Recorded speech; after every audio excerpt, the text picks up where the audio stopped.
Today's Santa Cruz Spirit football game was brought to you by Shackle Telecommunications at 345 Coral Street in Santa Cruz.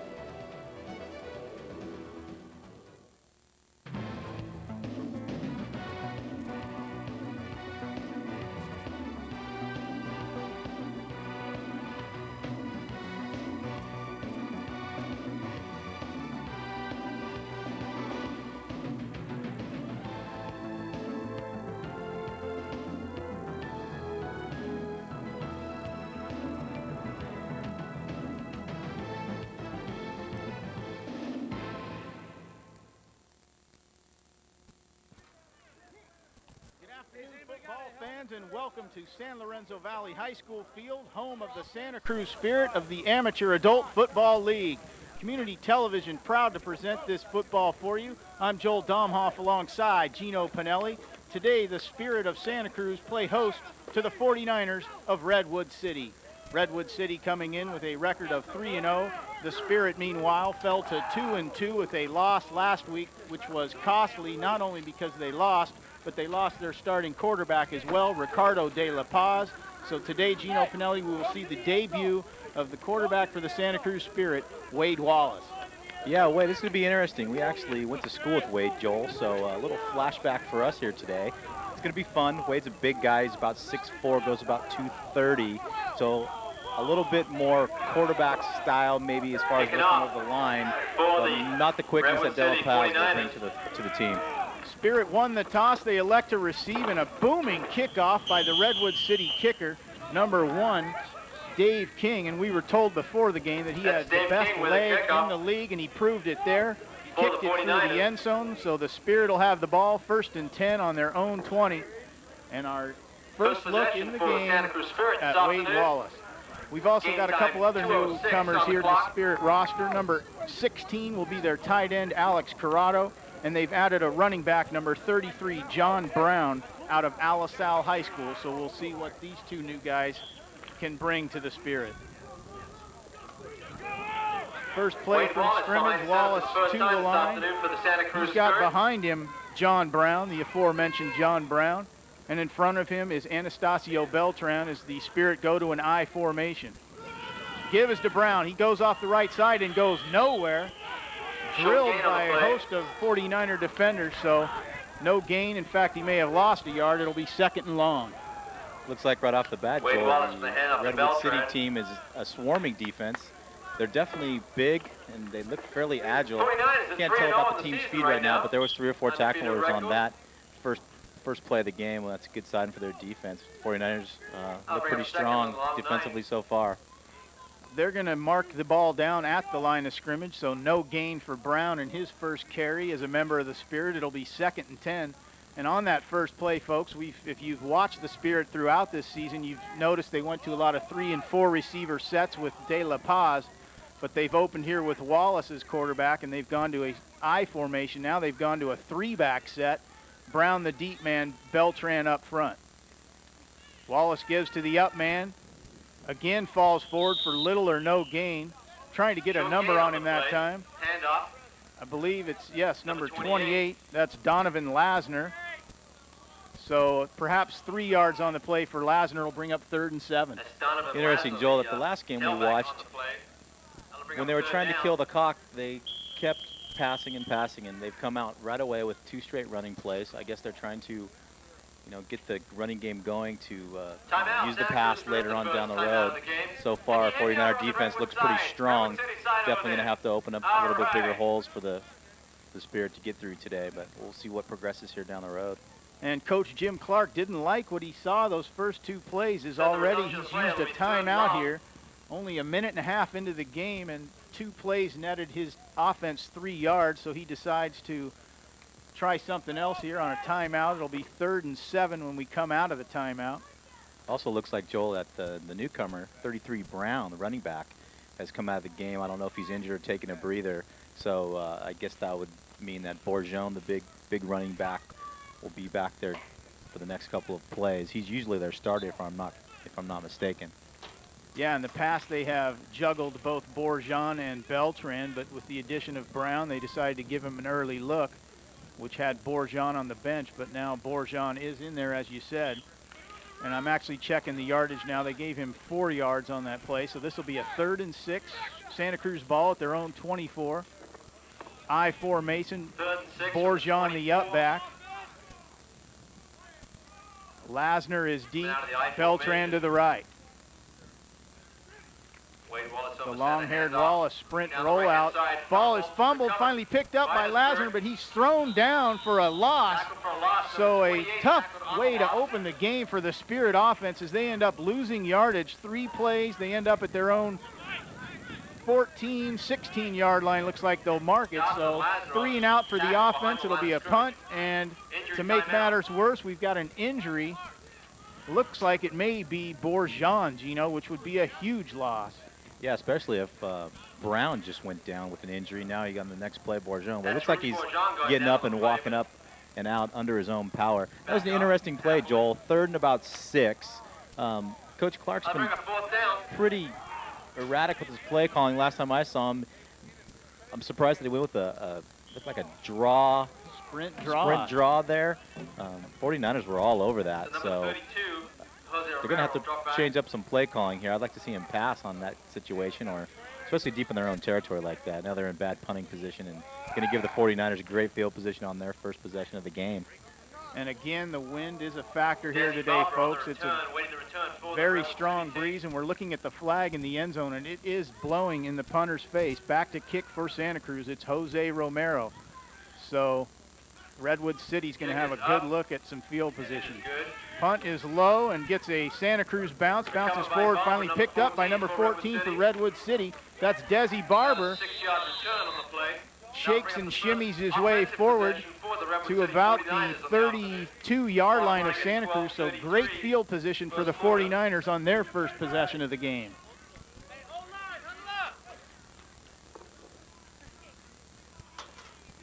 Talking, Gino, before the game to the coach of Redwood City, Alex Marchand. Their record, as I said at the top, 3-0. And Alex actually used to coach for Jim Clark, he told me, about 9 years ago. So perhaps he knows what's coming, and we'll have to see what these guys do as far as strategy, because they obviously know each other well and know each other's tendencies. Single back set for Redwood City. Their quarterback is number 13. That's Alex Amin. And it's a draw to number 34. That's Tommy Jimenez, and he pulls his way forward to close to first down yardage. Looks like he'll get about 9 on the play, so 2nd and short for Redwood City. I love that call coming out of the chute there, Joel. Set up in a single back, run up the middle, little sprint, another draw, well executed. They picked up almost, 9 yards on that. Actually, Lee had him at the point of contact there at the line of scrimmage, but he broke the tackle. So that was a nice call there by 49ers, coming right out and attacking right up the middle. And these quarterbacks, different hair, or I should say the same hair, but different hairstyles. Wade Wallace of Santa Cruz going with the shaggy look. Amin for Redwood City has it in a ponytail. Yeah, I'd be afraid they're going to catch me by mine and swing me around, but they're big guys, so they can handle themselves. 2nd and short, ball at the 25. Amin looks to pass. He's got time. He's got a man wide open on the right side. That's number 3, Sadeo Langfeld.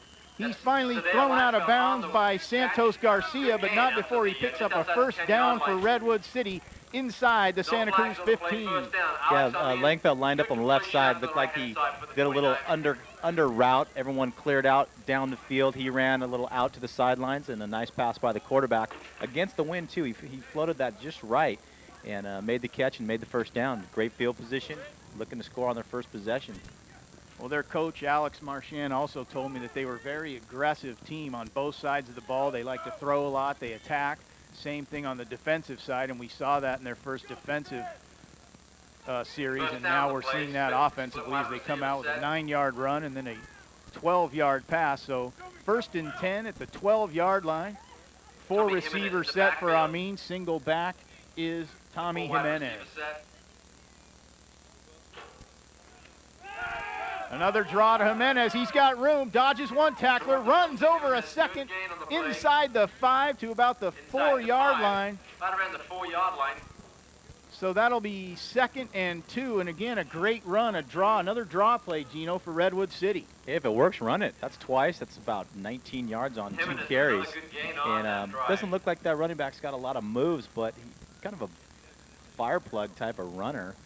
Kind of ran over the last tackler. Actually, it was a good thing for the Spirit he held on because he was right near the goal line there. And it's going to be a score if he doesn't make that tackle, so it was a nice play for him to save that touchdown. 2nd and 2, ball at the Santa Cruz 4. Redwood City again, 4 receivers, and Jimenez behind Amin. Amin over center. Man in motion is Sadeo Langfeld, who caught that pass 2 plays ago. Penalty before the play can take place. Looks like we'll have a false start on Redwood City. So that will back them up 5 yards. It'll be 2nd and 7. And, Gino, we've talked throughout this season that these guys are out here for the love of the game. No one personifies that more than number 8 for the Spirit, Damon Hansen. We read in the paper that in their game 2 weeks ago, he hurt his ribs and would be out 4 to 6 weeks. You look out on the field, there's number 8 in purple for Santa Cruz. Yeah, it's kind of funny. He hurt his ribs, but I see no guard, and he's got his shirt lifted up like, yeah, these are my ribs. Come get me. So, yeah, he's a tough guy. He runs around crazy during pregame. It's pretty fun to watch. That was a good play for the Spirit right there, setting them back there on the goal line. So, you know, if they can stop him here, make them have a long 3rd down. We know that the 49ers have a strong kicker. We were watching him in pregame. He was booting 45-yard field goals with the wind, of course, but hey, that's pretty impressive. I mean, it wasn't a fluke. He kicked him 3, 4, 5 times in a row. So that's going to be a factor. If there's anything close, that might come down to that today. Yeah, that's an impressive leg at any level. In fact, the coach was telling me that he booms them as long as 55 yards. So, as you said, if they get the ball any side of the 50-yard line of the Spirit, look out. It's already a scoring threat for Redwood City. Timeout this time on the field was called by Redwood City as they've got a 2nd and 7, ball at the 9-yard line of Santa Cruz. Gives us a chance early to tell you that helping us put this together is director Will Anderson, producer Suzanne St. John, our camera people today, Charlie Steves, Tisa Cockstein, and Ryan Liskey, our audio man Dan Edler, technical assistants Patrick Chose. So we appreciate all of their hard work here today. Out of the timeout now. Again, it's a 3-receiver set now for Redwood City. Lone back is Jimenez behind Amin. Amin back to pass. He's got time. Looks left side. He's got a man open again. It's number 3. That's Sadak Langfeld. Sadeo, excuse me. And he's just short of the goal line, so it'll be 3rd and short. And in fact, they could get a first down at the 2, so we'll see where they mark it. Yeah, the quarterback's getting a lot of time to throw. Joel looks like he looked off his initial target, looked to his alternate receivers, and found a man wide open by the goal line. Fortunately for the Spirit, the 2 DBs left their man, came up and made the stop just shy of the goal line, but getting a lot of time back there for the 49ers. It could make a long day for that defensive line and, of course, the DBs for the Spirit. If you got to cover your man for more than 4 to 8 seconds, it becomes very difficult to stay with a receiver when obviously they know the routes and you don't. So we'll see what happens here. They didn't get the touchdown, but they did get the first down. 1st and goal from the 1. Split backs behind Amin. Split back. Give us to Jimenez up the middle, and he's drilled. Looked like Bourgeon was in there that time for the Spirit. Big number 44 wrapped him up, held him for no gain, so it'll be 2nd and goal.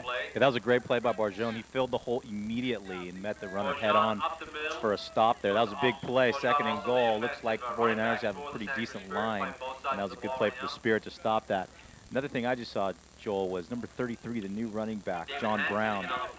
Looks like he's going to be out for the game. I saw him walk off into the locker room of some sort. His shoulder pads were off. It looked like he was holding his clavicle area. So if that's the case, Bourgeon might be going both ways today. We'll see how he can hold up under this kind of circumstance. I formation now. Again, it's Jimenez. This time he falls across the goal line for a touchdown. So Redwood City on the board first here at the 8:59 mark of the first quarter.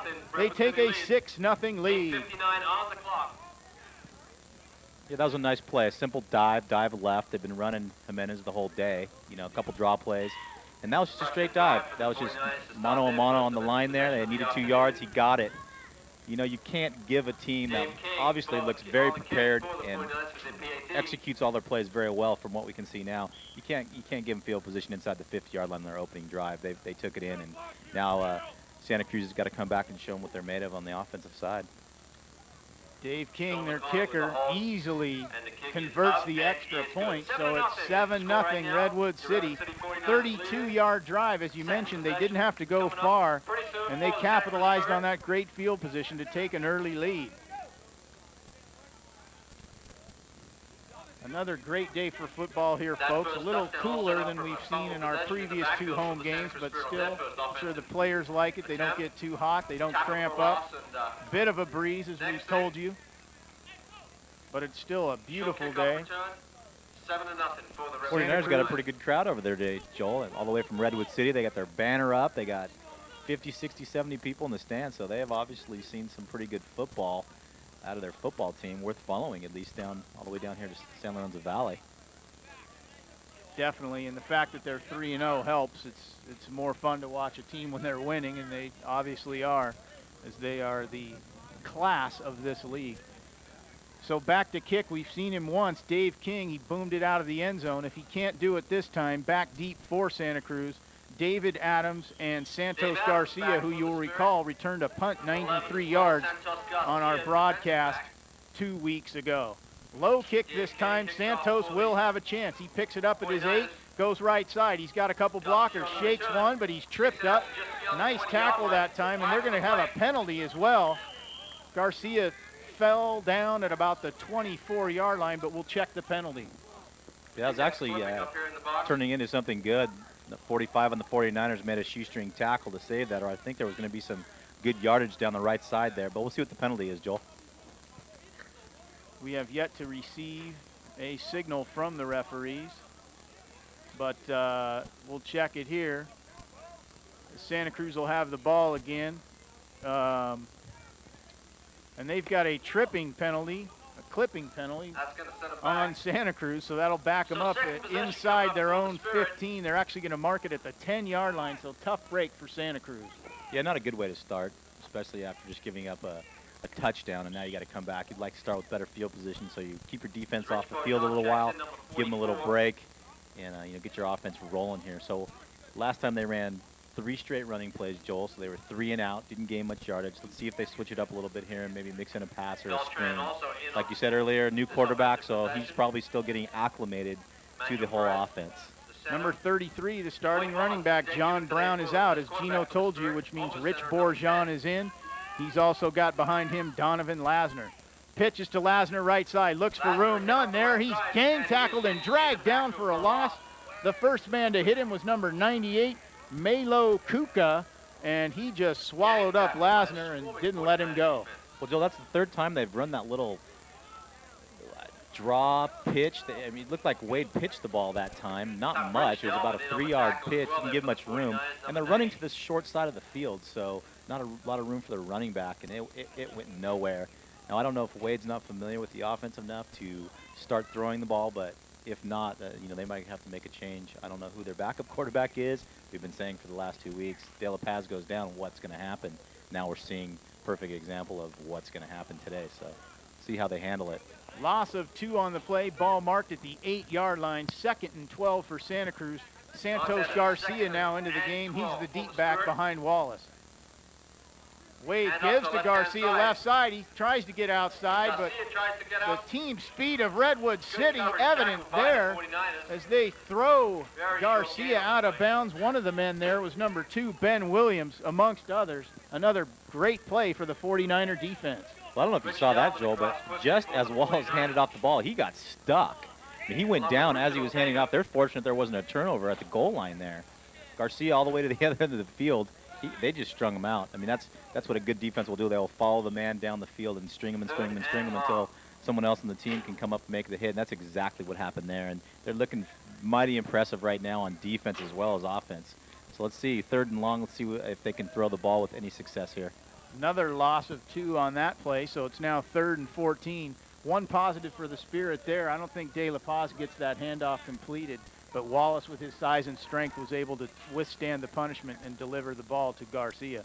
Shotgun now for Wallace. He's got 3 receivers. He's been blitzed, but he eludes the tackler. Throws right side. He's got a man over there. It's the tight end, Robert Harrington.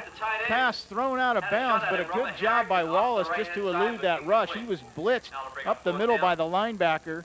Looked like DeMarcus Robinson, number 58, was right in his face. Yeah, that was a nice job by Wallace. He scrambled around, gave himself a little time so he didn't get stuck and take a safety because he was in the end zone when he was scrambling. He did have a couple men open, just threw it a little bit too far and didn't take the sack, which is huge. Obviously, they're punting in terrible field position again against the wind. So, once again, 3 and out, and they got to play some tough D again. Santos Garcia, Jose Romero back to punt. 7:04 to go first quarter. Santa Cruz already in a 7-0 hole. Punting out of their own end zone into the wind. Romero gets it off. It's a decent kick, end over end, taken by the up back. That's number 9, Andre Zelms. Doesn't get much yardage, but didn't need to as he caught it at about the 28. Fell forward to the 24, 25, we'll call it. So again, the first possession for Redwood City at the 32. This one starts at the 25. Once again, the defense is going to have to step up. If they can make a stop here, get them off the field quickly so they get a little breather and get the offense back on so they can get in some kind of a rhythm. They're in no rhythm right now. They can't run the ball. Wallace is scrambling for his life. They really, we can see right now on the sidelines they're having a little regroup session to see if they can bring something together. But love to see the Spirit make a stop here. But like we said earlier, they're in field goal range already, Joel. So they're going to have to get a sack or some defensive pressure on the quarterback.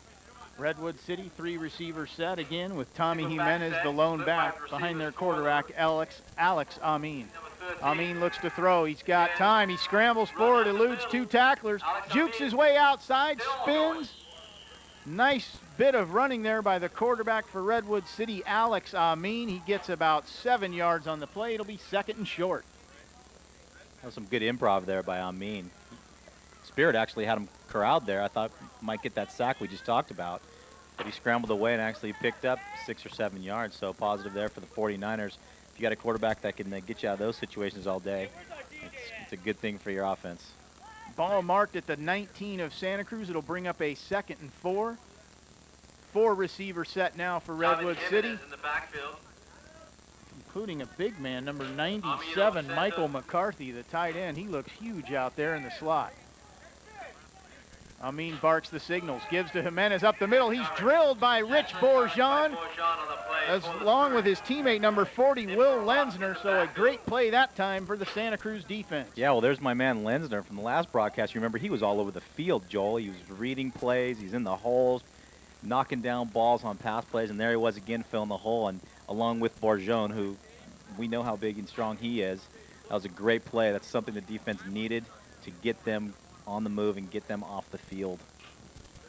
2nd and short becomes 3rd and long now. Loss of 2 on the play, we'll call it. So it's now 3rd and 6 from the 21.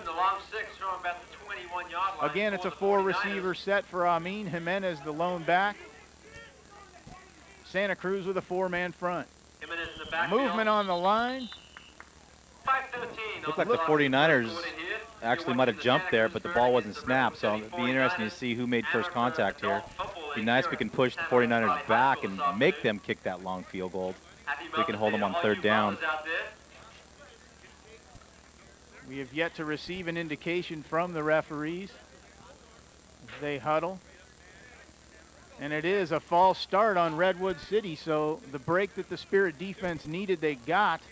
3rd and 6 now becomes 3rd and 11 from the 26. So 1 stop here, Gino, and they'll force that field goal.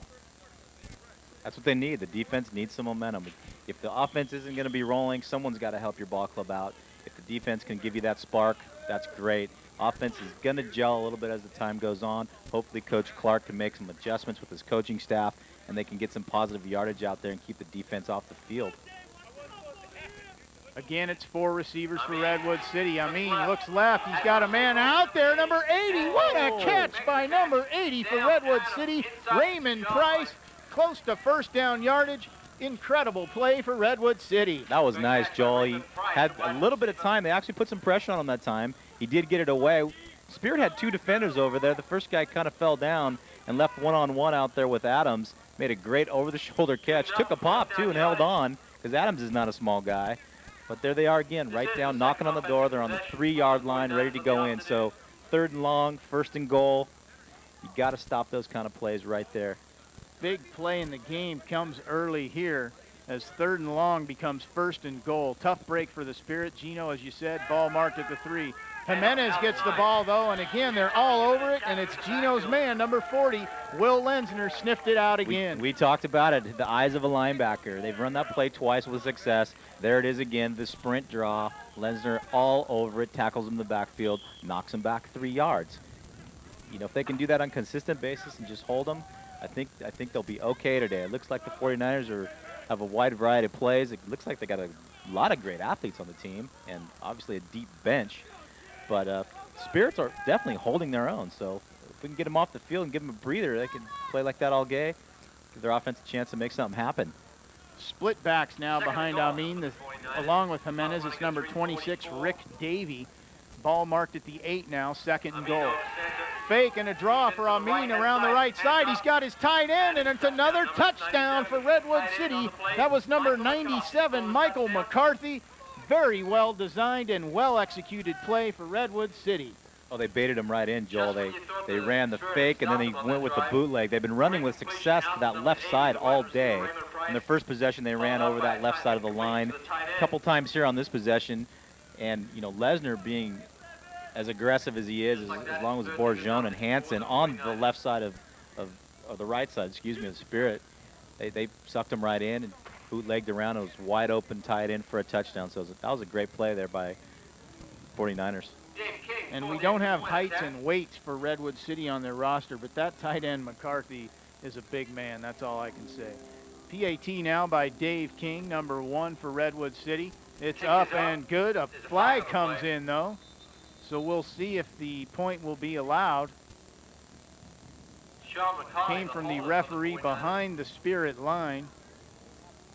And we've got a hold on Redwood City, so they'll back them up, make them kick it again, although from what we've seen with King, that's not going to be a big deal. I think he likes it, actually. I think he'll stay out there all day and boot. He was out in warm-ups kicking for 15 minutes. So I don't really think he cares if he has to kick it over. Definitely not going to be too long for him from what we've witnessed so far. So he's having a good time. Guy looks like he's definitely played some ball before because his technique's good and he's got the leg, that's for sure. So a 10-yard holding penalty will back the ball up to the 13, which will make it a 30-yard PAT attempt for King. Just heard their team saying chip shot, Joel, so this is obviously nothing for King. Although, Gino, the ball will be placed on a dirt part of the field. We'll see if that affects the hold. High snap. Hold is down. But as you said, routine for Dave King. So a good job by the special teams of Redwood City there. And they take a 14-0 lead, 3:33 to go, first quarter. That was a great play by the holder. He winged it. He chicken winged that one. That was a one-hand grab. He put it down, and bam, gone. Great kick. Good special teams for the 49ers. Well, with the Spirit in this hole, Gino, we'd like to see them. We would have liked to have seen him from the beginning be aggressive and give Bourgeon a shot. He's been unstoppable from what we've seen in the first 2 games here, but for some reason they've got him in a fullback slot this week, and I don't think he hasn't had 1 carry, I believe, yet on the first 2 possessions. So they ought to try and look to get him involved and use Wallace. Use Wade Wallace. He's a big guy, as you mentioned at the top, 6'4", over 230 pounds.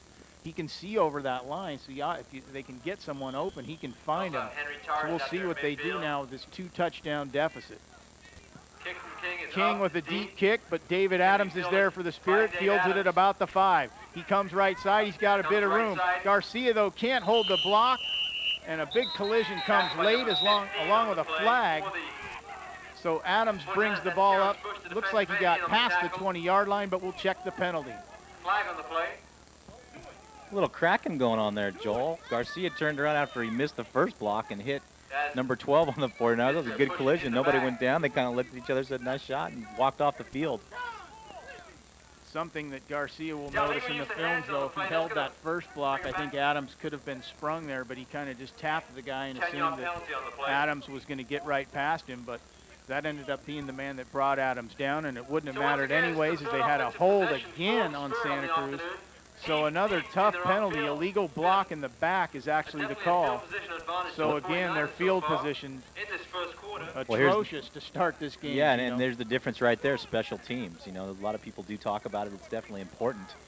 But 49ers special teams are doing the job, and the Spirit is not. They're putting their offense in a bad position, way down in their own territory. Once again, they haven't been successful yet.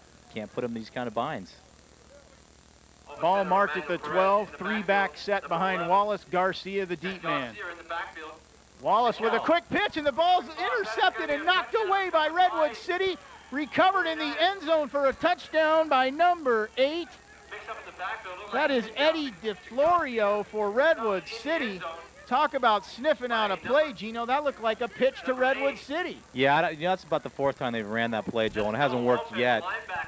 In that case, Bourgeon was the blocking back. It almost looked like Wallace didn't know who to throw to. He pitched it right in between Bourgeon and Garcia, and the only person that got the ball was the 49ers for a touchdown. I really am not liking the unaggressive, I guess you would say, play calling of the Spirit. After the last time I did this game, they were running 3-4 wide receiver sets. They're running bootlegs and flea flickers, and they're all over the field. I don't know what the case is today, but boy, Coach Clark sure has gone conservative on us, which I didn't expect. And yeah, Gino, and what we're seeing here on the sidelines is Coach Clark and his teammates are tearing into Wade Wallace. This is his first game. He's come out here to try and fill this void that's been created by the unfortunate injury to De La Paz. And to put this on Wallace, I don't think is fair at this point. They ought to put him in a position to succeed, and these plays aren't really doing that. There's nothing Wade Wallace could do there. He pitched it to the wrong man, apparently, is what they're trying to sort out here. PAT is good by King. That's become routine here early on. 21-0 now, Redwood City, 3:18 to go. But to get back to that, the blame being placed on Wallace I don't think is fair. I think you got to put him in a position to succeed, throw some short passes, build his confidence instead of just, you know, having him run these pitch plays. They have not thrown the ball once now on 3 possessions. Well, they threw it one time, and that was an overthrow when he was scrambling for his life in the end zone. Okay, regardless. Yeah, you're right, Joel. The guys, I don't know if he played last week or not, but this is the first time we've seen him. Obviously looks like he doesn't have a lot of experience with this offense. And no matter how good of a quarterback you are, if you haven't run any plays with your offense in this kind of a setting, it's very hard to be successful. And they're throwing these pitch handoffs, and I don't know why, but the easiest play in football is for a quarterback to turn around and hand it off to someone like Beltran, Bourgeon, or Garcia, who obviously has the experience out here, and let them do the work. Go to a quick screen. They got a big tight end. Go over the middle for a quick slant. Anything but this difficult pitch. David Adams back. He's trying to get around the outside to field this kickoff. He's dragged out of bounds, and I thought they might throw a penalty there for a late hit, but instead the ref just put his marker down to mark where Adams went out of bounds. It'll be just outside the 20, I believe, so this will actually be the best field position Santa Cruz has had. 1st and 10 at about the 22. Yeah, and there was no penalty, so that's a positive. So got to look at all these positives today, Joel.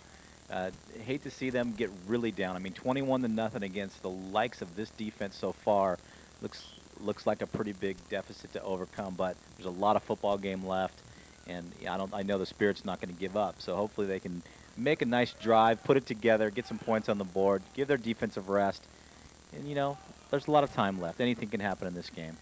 3 backs again behind Wallace. Garcia, the deep man. And the give is to the up back, Donovan Lasner. He falls forward for a pretty good gain. About 5 yards, it appears, so a positive gain that time for the Spirit. Well, there's a handoff. It's not a pitch, it's a handoff. Wallace is 6'4". He can reach another 3 feet with his arm, so he can get it there. You know, that was a nice play. Gave it to him, got up the middle. I still haven't seen Bourgeon carry the ball. I don't know if Clark's thinking, okay, 49ers are quick, big, and, you know, strong, so we need Bourgeon to block, or, you know, why not try him? Let's see if they can stop him. Well, actually, Gino, he's standing below us on the sideline, helmet off, arms folded in front, so he's not even in the game. So, as you said, interesting choice of strategy here. Wallace fumbles the snap, but he finally pitches it outside to Lasner, who's drilled out of bounds. It should have been a late hit call there. He was clearly out of bounds before he was drilled by number 44, Justin Leach. But penalty or not, another tough play that time for the Spirit. Appears as if it went for no gain, so it'll be 3rd and 5. Well, Wade's not getting any time as it is, so they fake a handoff up the middle, and then he throws a little dump pass to the sidelines. And yeah, that was a definite late hit. The referee is right in front of him. He was 4 yards out of bounds. But they're still going to the short side of the field, Joel. They're not giving themselves any room to make anything happen. How about a screen to the opposite side of the field? How about a bootleg? How about a draw? Same stuff that the 49ers are running. See if it works. 3rd and 5, penalty flag thrown before they can run the play, which likely means a false start on Santa Cruz. And it looked like that was going to be some kind of an option. It looked like he was going to the far side of the field, but it looked like Wallace was going down the line ready to pitch the ball on 3rd and 5. It hasn't been successful yet. I don't know. It's interesting play calling today. So 3rd and 5, well, 3rd and 4 now becomes 3rd and 9 after that penalty. So again, Santa Cruz in a hole. Clock winds towards 2 minutes to go, first quarter. They trail 21-0. 3 backs behind Wallace, deep man Garcia. Up backs are Beltran and Lasner. They got a 3-back set going back there now, Joel, so a lot of blocking in the backfield. Let's see if they'll throw it. Give again is to the up back Lasner, and he's drilled before he could find any daylight. Didn't get the number of the truck that hit him. Number 27 it was. That's Darren Jones, the linebacker. So again, little or no gain for the offense there. It's another 3 and out. And here comes the punt team, and here comes Bourgeon. Where's he been the first 3 plays? I don't know. They got to throw him in there to see if he can pick up some yardage inside. Looked like that time they had a 3-back set. Wallace faked the pitch, gave the quick handoff inside. Actually was a little bit of an opening, not a bad play, but on 3rd and 8, you know, I don't know about that call, but at least they're not punting from their 2-yard line this time. Damon Hansen imploring his teammates to get pumped up, and let's get going here, guys. They've blinked here in the first quarter and seen a 21-0 thrown up on the board against them. Low punt gets a Santa Cruz bounce. Did it touch his foot? We'll see if they do. Yes, yeah, they're it making did. that call. So the Redwood City receiver back there tried to get out of the way of that bouncing punt, but he couldn't do it. That was Desi Barber who made that mistake on special teams. So big break for the Spirit. Turnover. They've got the ball at midfield. Yeah, I don't understand that. Barber's back there. The ball's rolling on the ground, and he's trying to jump over the ball when clearly he could have stayed away. So big break for the Spirit. Not a good play on the special teams once again for the 49ers. They've been pretty solid all day, but there you go. Spirit's got the ball at midfield. Their defense gets to rest again. Let's see if they can put something together this time, Joel. And number 67 for Redwood City, that's Michael Blackwell. He's helped off the field down at the far end there as he was injured on that punt, which was the reason for this delay. 53 seconds to go in the first quarter. And a bit of daylight here for Santa Cruz as they've been pinned deep throughout this quarter, and as a result have put themselves in a 21-0 hole, but now they've got 1st and 10 at midfield. Yeah, and Bourgeon's on the sideline once again, so we're not going to see him in this first play, that's for sure. They're going with that 3-back offense, which I didn't see in the last time we did the telecast, but they've obviously worked on something in practice. Again, it's Garcia, the deep back behind Wallace, Lasner and Beltran up front. Redwood City throws their whole defense up at the line, threatening a blitz. Gives to Beltran, dives up the middle for perhaps 2 yards. So again, not much creativity there, and a late flag comes in. A little taunting going on here, Joel. I think we've got Redwood City's going to get called for unsportsmanlike conduct. And that is the call, so it'll be 15 yards, automatic first down. Take it how you can get it. That's positive yardage. They're in the other team's territory now, so things are looking a little bit better. A 1-yard gain on the play, but 15 more on the penalty puts the ball down at the 34-yard line of Redwood City. So another big break for Santa Cruz on 2 consecutive plays. They get a turnover and then a 15-yard penalty. We'll see if they can capitalize as this first quarter winds down. 37 seconds to go. Well, that was a perfect example of Wade not having a lot of practice time, because obviously we saw the 49er defense coming. I mean, that blitz was on. and there was no audible there, so obviously that's something that hasn't been worked on, and they ran right into the teeth of the monster. So Fakes the pitch, does Wallace, and he ends up keeping it, falls forward for perhaps a yard, and we know Wade's a scrapper, so no surprise that there's a little extracurricular activity going on after that play. same play again, though, Joel, that little dive pitch type of handoff thing, and the 49ers are all over it. I mean, they're not fooling them at all. They've been on every play right at the line of scrimmage. So Coach Clark needs to pull a couple tricks, or not even tricks, really, just some different plays. They got to show the defense something else so they catch them off guard, set up something for later down the road, and, you know, get a little bit offensive momentum. And they get a penalty, they get a yard here, a yard there. They're finally in decent field position. They need to take advantage of it. Quick moving first quarter comes to an end with the score: Redwood City 21, Santa Cruz nothing. Santa Cruz will have the ball 2nd and 10 when we come back for the second quarter.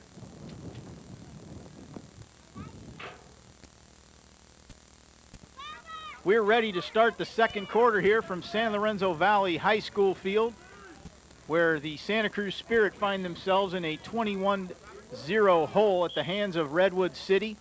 49ers dominated the first quarter thanks to turnovers, field position, a swarming defense, a highly efficient offense, and all that has come together to put Santa Cruz in this hole. 2nd and 10 for the Spirit. Again, it's 3 backs behind quarterback Wade Wallace. And again, movement at the line, no whistle though, and Wallace keeps it smartly and runs off the right side. Looks like he got about 5 yards. No flag, Gino. Yeah, that was an interesting play. Everyone moved except the offensive line. Wade snapped the ball. Fortunately for him, he took off and no one got him for 5 yards. But Joel, if that's the best play that they can run, they need to go to the chalkboard during halftime, because that is not going to get the job done on a full 4 quarters of football. And throughout this season for the Spirit, we've seen them go to 3 and 4 receiver sets with David Gagiri, Danny Alejandrez, Rich Bourgeon. We even saw Jamil Vaughn, their defensive back, run a streak pattern for a touchdown. Wade Wallace has football intelligence. You can throw him out there and give him 3 receivers and he can find one, but clearly this conservative offense is not doing much for Santa Cruz. 3rd and 5, and again, Wade is just pummeled as he hikes the ball. 4 or 5 defenders swarming all over him. Flag on the play comes in late, but again, not much of a play there. Well, Joe, when you line up, you have 3 backs in the backfield, a tight end, and an offensive line. There's not a wide receiver on the field. What are they going to do? They're not going to pass. Who are they going to pass it to? 49ers are lining up in track starts and just drilling through the offensive line. I mean, I could coach this game, and I don't know what the hell I'm looking at, but I feel sorry for Wade. He's obviously, they're giving him limited plays, and they are not working. Definitely not working. Another break for the Spirit, though, as they get a 5-yard face mask on the play, so they'll get to repeat the down. 3rd and 6 becomes 3rd and 1. Ball at the 26 of Redwood City. And again, as we look here, a 3rd and short play. Rich Bourgeon kneels below us. So a mystery as to why he's not in. Danny Alejandrez in front of us with his helmet off. Henry Torres in front of us with his helmet off. So those are 3 starters we've seen throughout the season standing on the sideline. Same formation again, Joel. There's the 3 backs. I see a tight end. Maybe they'll let him loose, but Once again, Wade Wallace over center. And again, as you said, Gino, with no receivers, the Redwood City defense just packing it in that box there, as we've got another whistle to stop play. maybe the Spirit coaching staff have seen the 49ers play before and figured the way to beat them is this type of a running game. I'm not sure. I have not seen Redwood City play before. Obviously, they can play some football. They know what they're doing. They're well coached, as we saw in pregame. And, you know, I'm not sure, like I said, if the Spirit coaching staff saw something that we haven't seen so far in a different game, but definitely time to change the plan. So again, it's a 3rd and 1, ball at the 26. Wallace draws him off sides that time. Free play. He's going to pitch it. He's got a man out there. Garcia tries to run over the defender, number 2, Ben Williams, but a nice tackle by Williams. But a great job by Wade Wallace that time. Looked like he drew him offside, Gino. Yeah, it was a nice job by Wallace, using his voice reflection to draw the aggressive defense by the 49ers offsides. And actually on the play, he had a couple seconds to actually try to make a play and got the pitch off to Garcia with some field to run with. They did close it down, but we got a penalty, so it looks like it might be a first down for the Spirit. 5-yard offside penalty puts the ball at the 21-yard line of Redwood City. First and 10 Santa Cruz, so I think, let's see, they got the ball at the 50 from a fumbled punt. They got a 15-yard unsportsmanlike penalty, a 5-yard offside penalty. So basically this whole drive has been penalties and a turnover. So timeout on the field. You're right, Gino, whatever works. Timeout on the field called by Santa Cruz. First and 10. They've got the ball at the 21. They trail 21-0.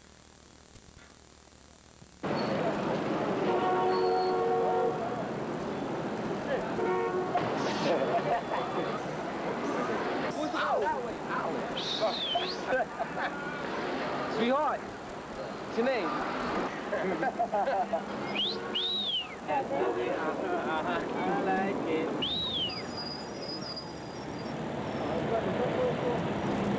Oh, what you, a lesbian or something?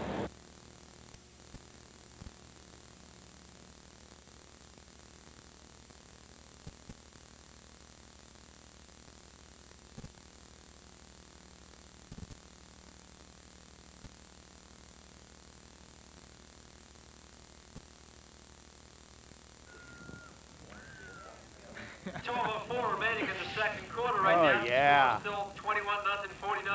Out of the timeout, Santa Cruz ball, first and 10 at the 21-yard line of Redwood City.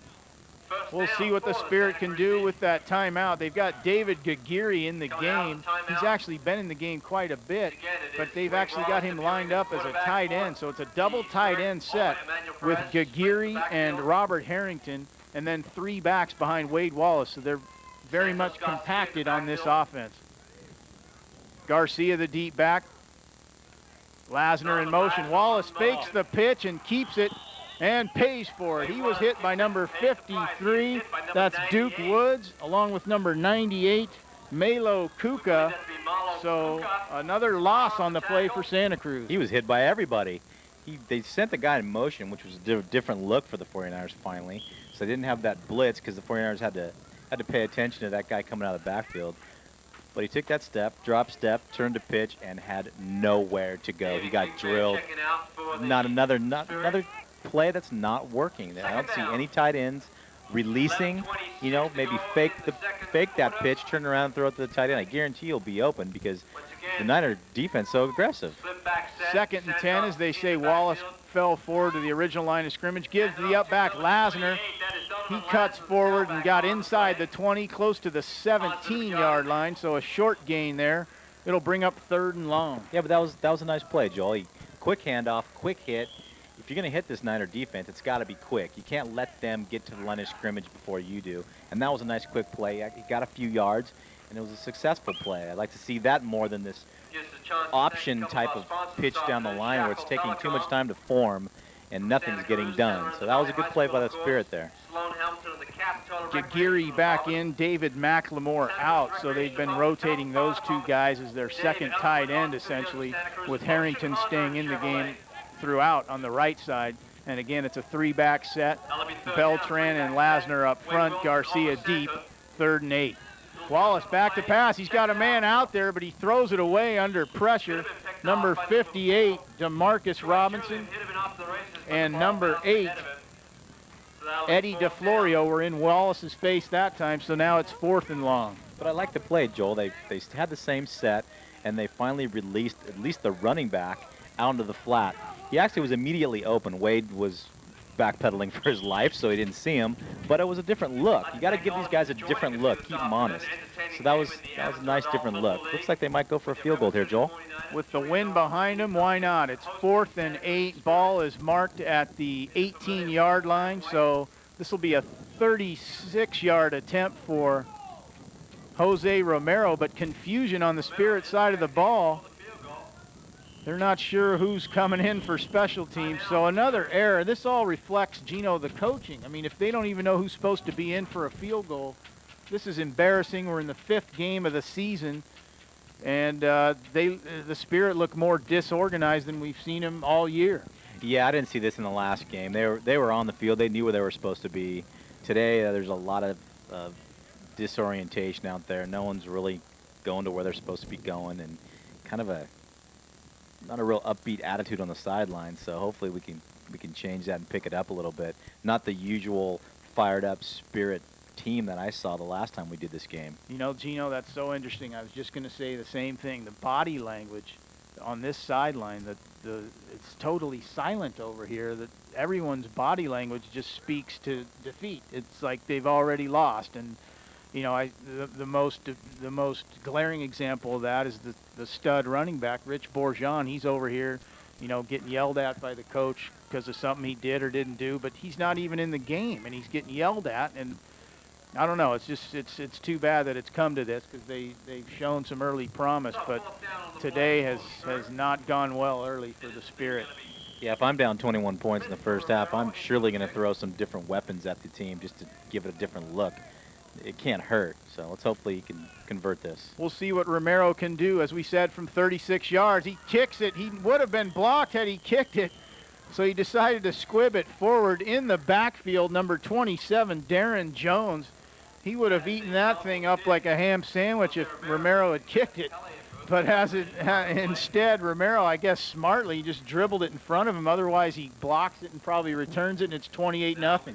Yeah, good thing for Romero. He did see him. I mean, looks like the guy on the 49ers could have grabbed it and held it himself. He was there before the ball got to the place kick holder, and that was just a terrible job of blocking. The guy walked right in. I mean, no one even touched him. So, you know, once again, another bad thing for the Spirit offense, and now they got to go back out and try to contain this pretty high-powered offense. Ball marked at the 22 after that rather odd play. So 10-16 to go in the half. Redwood City has the ball, 1st and 10. They lead 21-0 with no signs of letting up. They stay in a 4-receiver set. Amin, the quarterback, he's got all day to throw. Finally, though, is brought down. Coverage sack that time. Great job by the DBs. And the sack made that time by number 99 for the Spirit, Lamar Brooks, along with Maurice Lee and Damon Hansen back there as well. So a good job, it appeared that time, by the defense. Well, that was all the DBs right there, because he had 4 or 5 seconds to throw the ball, and eventually the Spirit D line got to him, which was great play for them. Their defense actually has been stepping up, Joel. The last couple possessions that the 49ers have, they haven't done a whole lot. So the defense is starting to do their job. The offense needs to help their defense out. They got to keep them off the field for a while. So hopefully things can change. Defense can keep that spark for the offense, and like you said, maybe this body language thing will help them and turn it around a little bit. Loss of 4 on the play, 2nd and 14, ball at the Redwood City 18.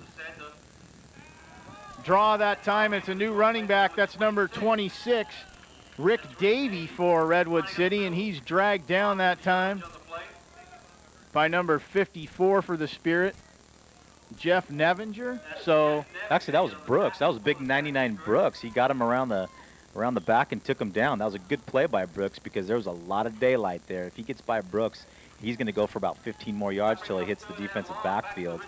Lamar, I apologize. I don't know how I made that mistake, but please don't hurt me. Come on, Joel. Lamar's a tiny guy. Look at him. You can barely see him out there. Don't hurt me, Lamar. Gain of 5 on the play, or excuse me, 3 on the play, so it sets up 3rd and 11.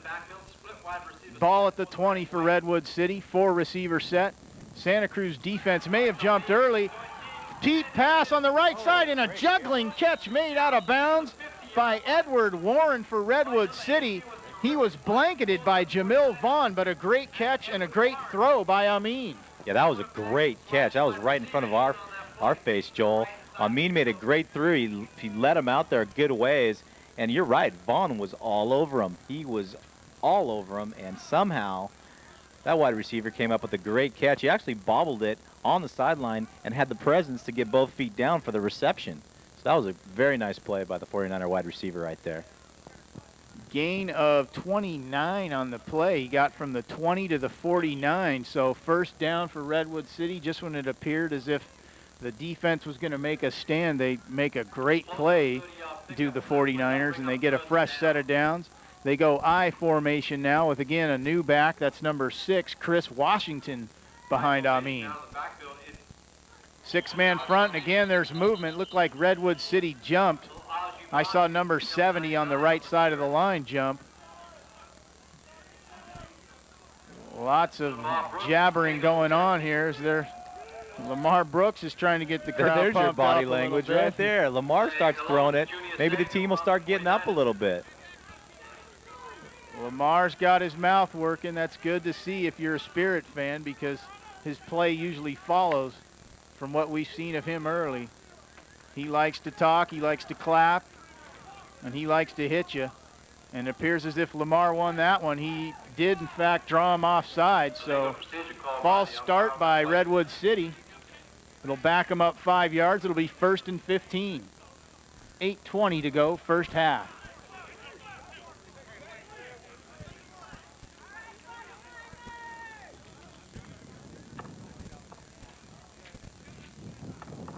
Coach Clark would love to see his defense get a turnover here to get something going into halftime. They haven't done much right on the offensive side of the ball this first half. The 21-0 score reflects that. So perhaps their defense has to get them going here. I formation now, 1st and 15 for Amin. 2 receiver set. I formation, as I said. Behind him in the deep man is Washington. Washington goes forward for a loss as he's drilled. And again, Lamar Brooks is starting it over on this side. But Bourgeon and Hanson made the tackle. Brooks away from the ball doing some John. So the intensity picking up here for the Spirit defense. No gain on the play, 2nd and long. Brooks is having a good time. He's drawing 2 or 3 guys just because they want to hit him, I think, to shut him up, but that ain't going to happen. That was a great play by Bourgeon. He streaked straight through the hole and made a nice tackle in the backfield. I believe they lost some yardage on that, Joel. Is that not true? Actually, he got no gain, so. Hey, but another great play by the defense. They're stepping up their play. Now the offense has got to step up there, so nice job by the Spirit defense. 2nd and 15, ball at the 44 of Redwood City. Amin looks to pass, goes left side. He's got a man open, tiptoeing along the sidelines. That's number 3, Sadeo Langfeld. Makes the catch, and again, Lamar Brooks is getting some action going. Another flag comes in. I think he might have drawn a penalty because I think somebody might have hit him late or something. I'm not sure, but once again, he's in the middle of it. And there you go. Right you are, Gino. Lamar Brooks is trying to use some mental He's going games mental here. on us. I like that. He's doing a little Dennis Rodman, kind of pushing them around, getting in their head. And it's worked. He just drew another 15-yard unsportsmanlike penalty on Redwood City.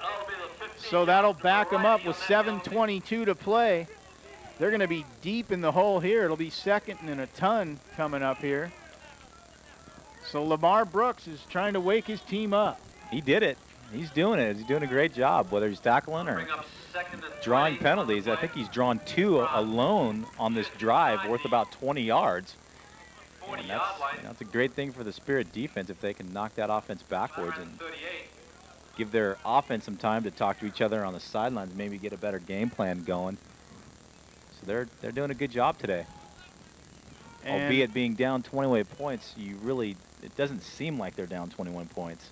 They got some early scores, but they had great field position. You know, I mean, the 49ers, they were within their 30 yards or in, so they didn't have to do a whole lot to get there. And actually wasn't one touchdown defensively, correct? Correct. Off a fumbled pitch from Wallace. Yes, you're right. And their first 2 offensive drives started, as you said, the first one at the 32, the second one at the 25, so they haven't had to go 80 yards for any of these scores. Ball is finally marked down after all that stuff at the 38-yard line. So they need to get to the Santa Cruz 40, do the 49ers, which means, Gino, I got to do my math here again. It's 3rd and 22 coming up here. I told you to bring your calculator. But then again, you told me you were a mathematician, so, you know, I'll let you slide this time, Joel. 3rd and 22 will be the situation here. 4 receivers.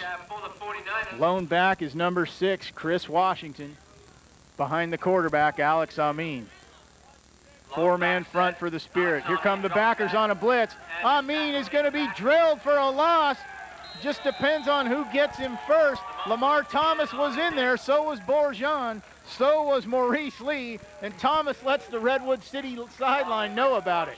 Yeah, that was a good play by the defense. I was just sitting here thinking the last time we watched the Spirit defense, as you know, they got burned a few times by jamming their linebackers and their DBs too close. They were penetrating and trying to get to the holes too fast, allowing the offense to do a quick trap to get through. That time and most of this game, they haven't been moving around so much, so they're actually decoying a little bit nicer, and that time was a great example because they didn't give it away. They blitzed, and they got the quarterback, so now they're going to get their team the football back.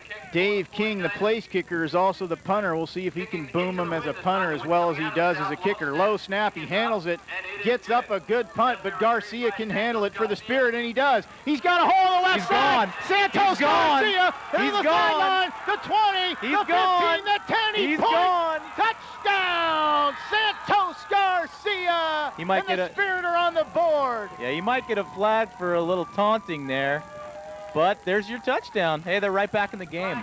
Great Second play. consecutive home game that Santos Garcia has taken one to the house on a punt return. That time it looked like it was about a 72-yarder. Didn't quite catch the line of scrimmage, but it doesn't matter. Had a great alley on the left side, got a block from David Adams to spring him, and then it was just a race to the corner, and we've seen Garcia now. He can do that. So he beats him to the corner. 21-6 now the score. As you said, it is a taunting penalty on Garcia, but who cares, Gino? He's infused this team with some energy. The crowd's back into it. Now they're back in this game. Well, look at them, and they're all up off the bench. Last time we talked about it, there was 15 guys sitting down with their helmets off and their heads down. Now they're up, they're fired up. Brooks got them going. Garcia breaks one, and as you pointed out, there was one thing that led to that touchdown. He had an alley. Dave Adams made a great block. He sealed off his man. Garcia took advantage of the hole, and you weren't going to catch him at that point. Dave King, the kicker/punter, was not going to catch him. Unfortunately, he stuck his finger out for some taunting, and now it's going to be about a 30-yard extra point. So Yeah, that's the unfortunate part of the whole play. But they're going to mark it at it's usually at the 3. They mark it at the 18, so it'll be a 35-yard PAT. But like I said, I don't know if that's the worst thing in the world from the Santa Cruz perspective, simply because it'll wake them up, and they have been asleep throughout this first half. But now suddenly with 6:13 to go, they're within 15, and the sideline is chattering now. They've got some action going on here, and hopefully that will be reflected in their play. yeah, let's see if the offense can take advantage of some of that momentum. I'd like to see them put something together, and instead of having the defense and special teams have to carry this whole game. Well, the Spirit defense, as we've said, have been dominant at home here in their 2 wins. They're 2-0 here at home, and 2 great performances by them in this first half. They, as we said, they had tough field position, but Redwood City seemed to have their way with them. But now all of a sudden, Lamar Brooks gets them going, and they've got some energy again. And with Damon Hansen out there playing with bad ribs, screaming at people, they could make something happen. Here's the PAT attempt by Romero. It's long, and it is good. Nice kick. Very nice PAT by Jose Romero. So the penalty does not hurt the Spirit. 21-7 your score, 6:13 to go, and we've got a ball game. Well, yeah, they blocked somebody that time. I mean, as you recall, on the last attempt, they got drilled. They got absolutely drilled. So they obviously put it together right there and had some people doing their assignments as they were supposed to be, and there was a successful long PAT. Great kick by Romero. There's just another positive. That's got to spark them. So let's see their defense come on now. And as you were alluding to a little while ago, Joel, Hansen's one name we have not called today. And I remember calling his name almost every play last broadcast we have. So maybe he'll get on track too. And you know what happens when he gets on track. He can wreak some havoc out there if he gets loose. Yeah, that line for Redwood City has given their quarterback Amin some time, but as we saw in that last play, the defensive backs for Santa Cruz were so good that they got a couple coverage sacks. So we'll see if the momentum has shifted here, as we feel that it has. See if Clark pulls out an onside kick. Something he would do. Haven't seen any razzle-dazzle from him today, but it wouldn't surprise me. I'm not going to predict that, not this time, but it wouldn't surprise me.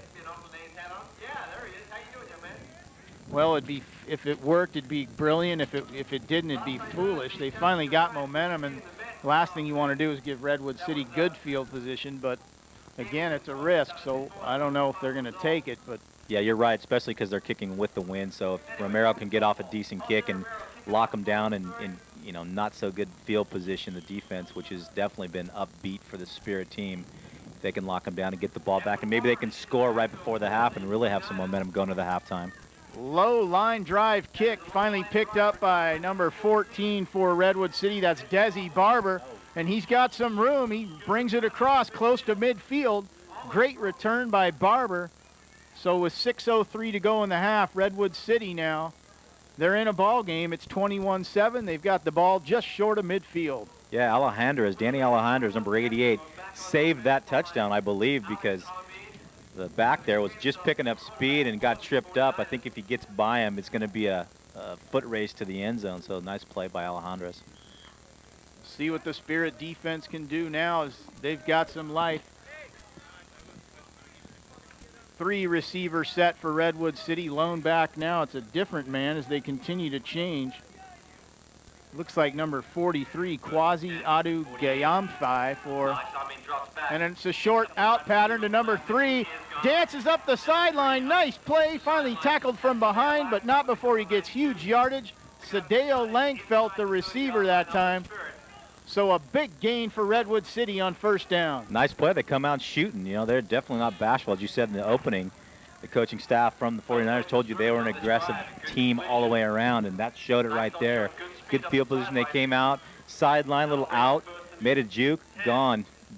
Fortunately, Hansen came up from behind and made the stop, or else there could have been trouble. Langfeld with a 22-yard gain. They mark it at the 29-yard line of Santa Cruz, so big play for Redwood City. The lone back, I got the number wrong. It's actually number 47, Richard Beard, now behind Amin. 3 receivers for the 49ers. Man in motion is Langfeld. Amin looks right side. He's got a man. That's the big tight end, number 97, Michael McCarthy, but he's dragged down on a nice tackle that time by Dave Phillips. He did get some yardage, though. It'll be a 5-yard gain, 2nd and 5. See, I like the 49ers game plan. They are using everybody. They're throwing the running backs in on dive plays. They're using draw plays. They're using their receivers on outs and slants, and then they're going to their tight ends. So they're mixing it up. So if you're a defensive player, you've got to be aware of all different sorts of plays, players in motion. The Spirit offense doesn't have that. It's more of a set offense, and there's not that much to guess on. So you don't have to be as honest, and you can take more risks. Clock winds inside, 5 minutes to go first half. 4 receivers for Amin, but it's a draw, and he's drilled. Number 55, Maurice Lee, sniffed it out before Richard Beard could even take the handoff.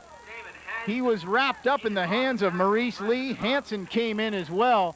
Big play for the Spirit defense. Yeah, Lee read that. It could have been a blitz. Don't get me wrong. It definitely could have been a blitz, but whatever it was, he was in the backfield, and that was a big play. Big play. He lost 8 yards. 8 yards, yeah, because they've made some yardage play before. So that was a big play by Lee. A nice tackle, too. Good form tackle there. So 2nd and short becomes 3rd and long. Ball at the 33-yard line. They need to get inside the 20, so it's 3rd and about 14 now for Redwood City. Again, it's 4 receivers as the big tight end. McCarthy goes in the slot left. Lone back now is number 6, Chris Washington. 4-man front for the Spirit, who threaten a blitz as well. Amin's got time. He's got a man open right side. Diving attempt. Ball overthrown. Intended receiver Edward Warren. Coverage that time by number 3, Jamil Vaughn. Yeah, Vaughn's on him again. Boy, the 2 games that I've watched, Jamil Vaughn, he has been very, very good on the corner. He's always on his guy. I've not seen him get burned one time. If there's been any receptions, they've been fairly spectacular catches, and that time he was all over him, so the quarterback had to throw it to the outside, which he did, and it went out of bounds. So nice play by Vaughn. Well, if you're a fan of kicking, folks, here's the time you should be watching. Dave King in the game. Oh, I thought they'd be trying to field goal here. He's going to punt it. So this Maybe would it's be against the wind. Could be a into factor. the wind, but it's a 50-yarder. I don't know. I I would have liked to have seen him attempt it. Oh, well. It's oh, no, it's a fake to the up back, and it's a long bomb. He's got a man open. That's number 14. Cuts up, and he goes in for the touchdown. Desi Barber on the reception from Andre Zelms. Number 9 made that throw. It was a bit wobbly, but he had the man open, Barber, who then cut back against the grain, beat his defender. Huge play for Redwood City. A punt becomes a touchdown, and it's 27-7. Yeah, that hurts. That hurts because your defense makes a great stand. And that was an odd fake punt because it wasn't much trickery. They hiked it right to the up back. He just turned it and winged it. That was a shot put type of a throw. Unfortunately, by the time Jamil Vaughn looked up, his man had gotten behind him, broke a tackle, and scored. So some unfortunate circumstances for the Spirit. Hopefully they can come back and get back on track with their offense here. King tries to make it 28-7. His kick is good, but again, there's a flag. We've seen a flag on almost every special teams play this first half. Part of the reason it's been a slow-moving half. And the penalties declined. It was on Santa Cruz, but the PAT is good. So it's 28-7, 3:33 to go. Tough break for the Spirit, but we'll see if they can get a drive here before the half. Under control on that play. 49ers come up with the trick punt, fake punt, and Desi Barber goes in for the touchdown. Well, Santos Garcia returned the punt for the touchdown. He's back deep for the kick this time, along with David Adams. So we'll see if Santos can keep that momentum going. Tough break. It's almost like the air's been let out of the sideline again, Gino, after the punt return had gotten them going. Yeah, there's the sideline's definitely not as rowdy as it was a few minutes ago. Definitely took a little air out of the bubble, but they got to come back. They got to stay strong. I don't think they're out of this game, but their defense has actually played pretty well. If you look back on the first half, going into the locker room, special teams has definitely played a part of this first half. You got a block kick, punt return, fake punt, and a defensive touchdown. So you can't fault your defense. They're not doing a bad job. They've really only given up 14 points, and those were on a total of about 50 yards. So they're doing their job. They're not. I don't think they're out of the game. Here's the kick by King. It's a high floating kick. David Adams comes up and lets it bounce. Ball goes out of bounds, which means that's a penalty. Not allowed to do that. So I believe the Spirit should have the ball at the 40-yard line. At least that's what they do in the pros when a kickoff is kicked out of bounds. So we'll see. But it could be, either way, it will be good field position for the Spirit. Whatever the decision, it will be a good, better field position for the Spirit on this next possession. Looks like they're going to take the ball at the 35-yard line. Let's see if they throw the ball. They got 3 minutes left in the half, Joel. I haven't seen a pass since early in the second quarter, I believe. It does look like they're going with the same set. So it'll be Wade Wilson coming in. Again, it's a double tight end set. David McLemore and Robert Harrington, the tight end. Santos Garcia, the deep back for Wallace. Give us to the up back, number 28, Donovan Lasner, who's drilled for little to no gain. Perhaps 2 yards they'll give him, so it'll be 2nd and 8. Clock winds towards the 3-minute mark of the first half. Yeah, nothing new there. 49ers lining up and just filling holes. They're filling holes because that's all they have to do. I don't see, their DBs are just playing linemen at this point because they can cheat and come up and make a tackle and guard the outside because they're not throwing anything different at them. So Santa Cruz needs to make them do a little bit more thinking on defense. They're locked in pretty good right now. Wallace eyes the defense on 2nd and 8, 3-back alignment. Fake to the up back, sweep now, option, he keeps it, falls forward for perhaps 2 yards, close to the 40-yard line. They'll mark him down at the 39, so that'll bring up a 3rd and 6, 2.5 to go. Not a bad play, option, short side of the field. The way the 49ers have been getting down the line and stringing things out, they might want to go to the wide side of the field so it gives a little bit more time, because I think if Wade turns that corner on the wide side of the field, he can pitch the ball because his back was still trailing. But in that situation, he had no more room, so it was either go out of bounds or get or get tackled as would happen. So. And Gino, this is our first real close look at this defense of Redwood City. They're now right in front of us, and these linebackers are huge.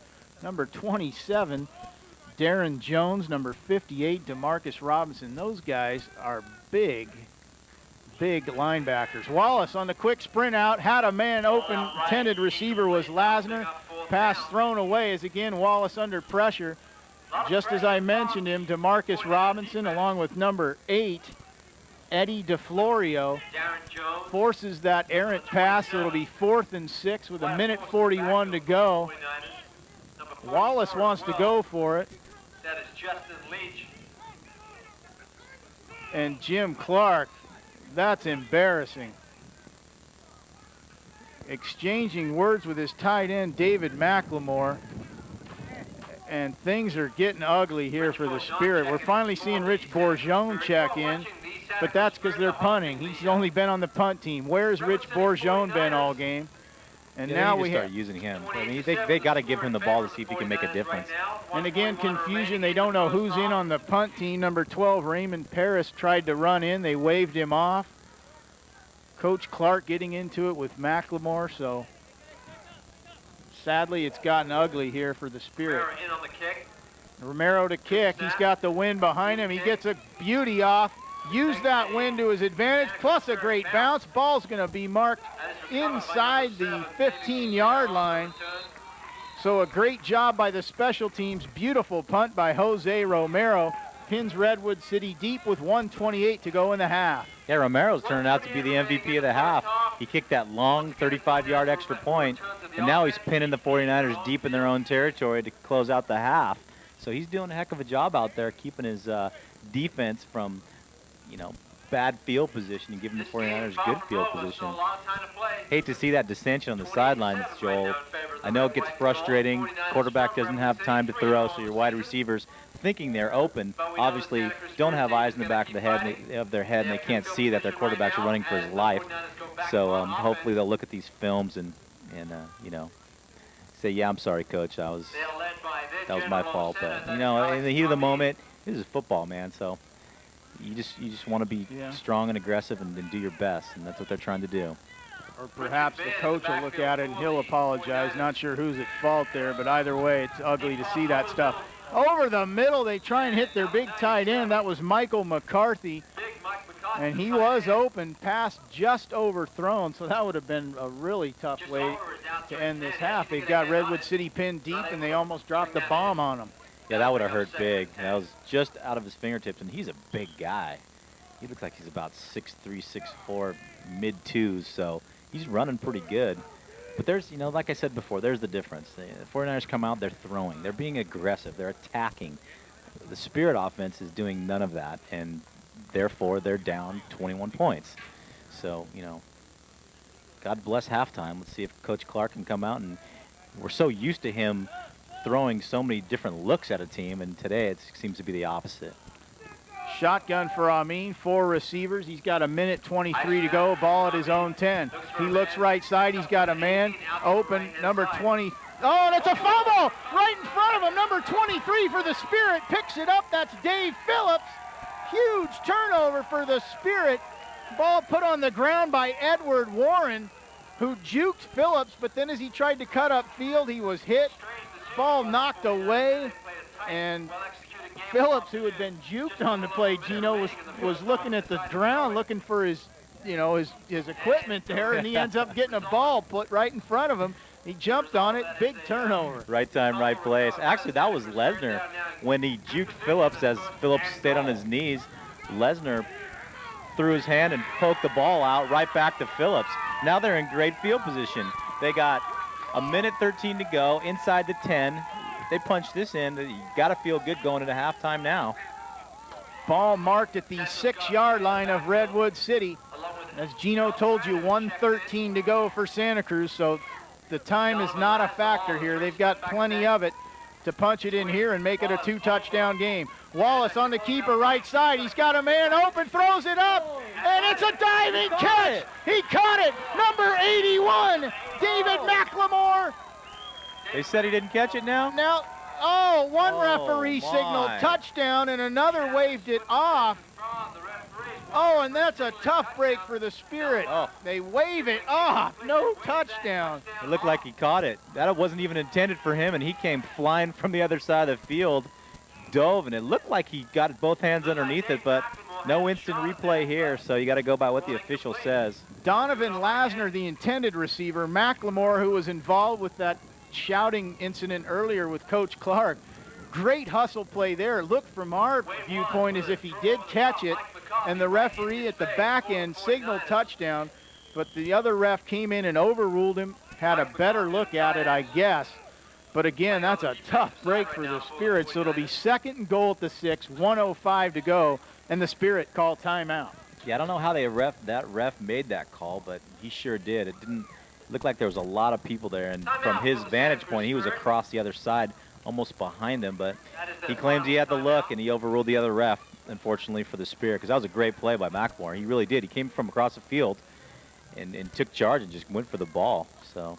And we should give credit to Wade Wallace there. He was under heavy pressure. He had 2 defenders in his face. He eluded the rush, and it wasn't the prettiest looking pass as far as it wasn't a spiral, but he did put it in a place where only Lasner or McLemore could make that catch because there was not a Redwood City defender there to intercept it. So good job by Wallace. Well, yeah, they threw something different, to too. convert. Yeah, you know, they threw something different at him, a pass. Hey, how about that? They faked the run, and they actually had a little bit of time, although Wade was scrambling backwards, but at least there wasn't 5 guys, you know, bird dogging him all the way across the field. So let's see some more looks like that. Maybe it will open up some other opportunities for their offense. Again, we see Rich Bourgeon on the bench in front of us. He has been very seldom used in this first half, so interesting decision there as he has been the dominant fullback for the Spirit in the games we've seen. But again, it's a 3-back set behind Wade Wallace with Beltran and Lasner up front, Garcia deep. 2 tight ends are McLemore and Harrington.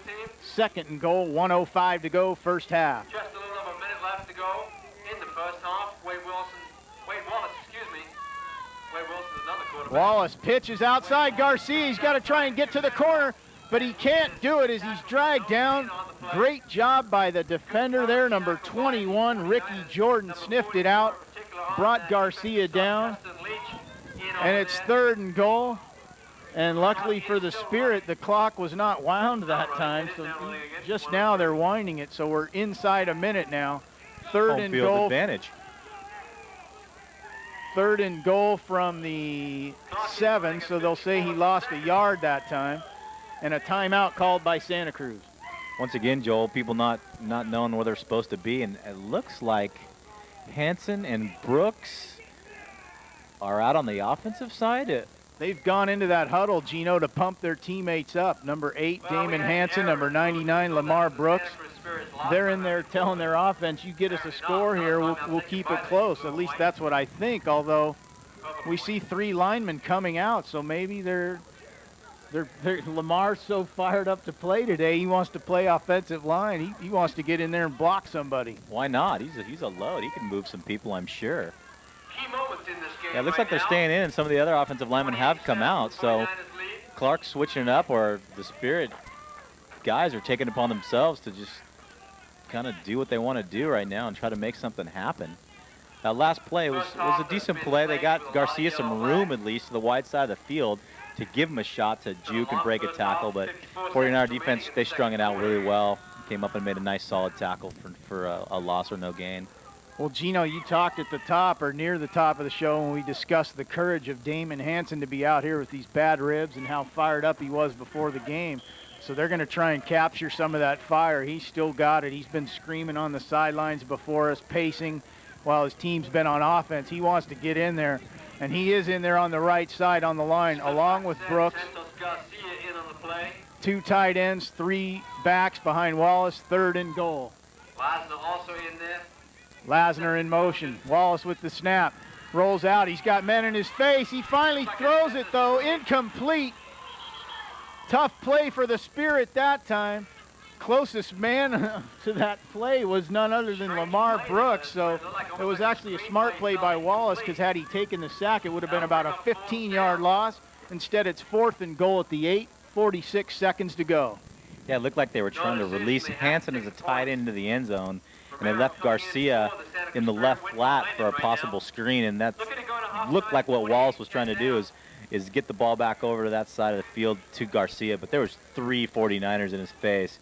Wallace actually did a great job of backpedaling out of that pressure and getting rid of the ball for no loss there. Well, your MVP of the first half is Jose Romero, Gino, and he's in there now to try and make this a 28-10 game. And they have to capitalize here after that huge fumble recovery. They had the ball 1st and goal at the 6.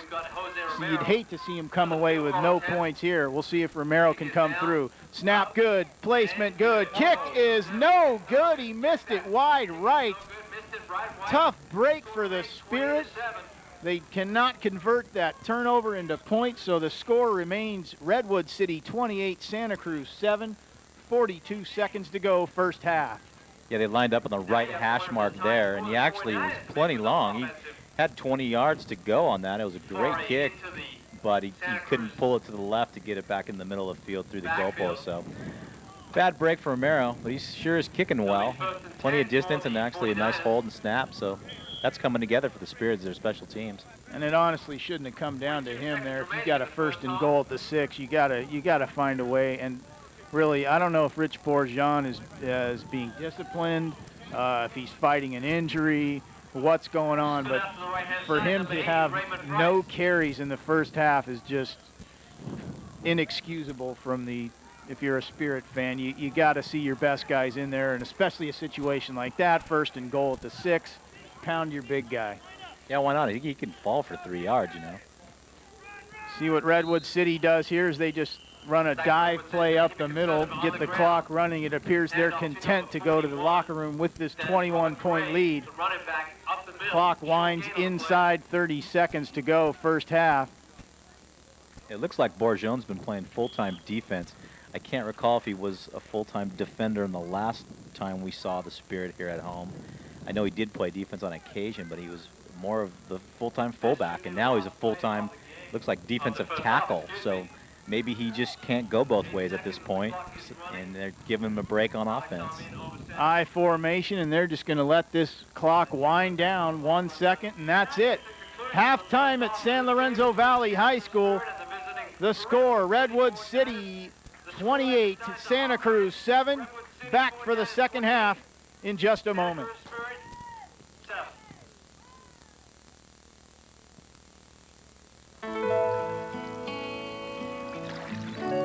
For thousands of years, sea otters have thrived off the coast of California. Scientists say these charismatic creatures hold the web of ocean life together and keep the marine ecosystem healthy for us all. But these sea otters are now facing an uncertain future. To learn why and how you can help, visit our website, saveseaotters.org. Back for the second half here from San Lorenzo Valley High School, where today the Santa Cruz Spirit trail the Redwood City 49ers by a score of 28-7. Redwood City will receive the kick to open the second half. Joel Domhoff alongside Gino Panelli. Glad you could join us for Community TV's presentation of adult amateur football. Jose Romero will kick off for the Spirit, and here we go. Low squib kick. Bounces over the head, and it was touched. That's a free ball. Finally tracked down by number 18 for Redwood City, and he's actually got room. Comes up the left side, 10, 15, just short of the 20-yard line. So Edward Warren fumbled it a while, but finally brought it in, and numerous flags thrown here to open the second half. What a surprise. We saw many penalties, too many penalties in that first half. Yeah, it looked like there was a little scrapple in the middle of the field. I'm not sure who it's going to go on, but I saw a Spirit on the bottom of the pile, whatever that might mean. So hopefully it'll go against the 49ers, and that'll put them back fairly deep, Joel, because they didn't get great field position initially. Maybe the penalty will set them back deep, and Spirit can start off on a good note for the second half.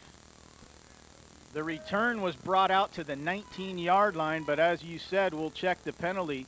It appears as if they did get Redwood City for another unsportsmanlike penalty, so they'll mark that half the distance to the goal. It'll be at about the 10-yard line where Redwood City will start this drive. So another good break for Santa Cruz. They were able to get some penalties like this in the first half, but unfortunately they couldn't capitalize.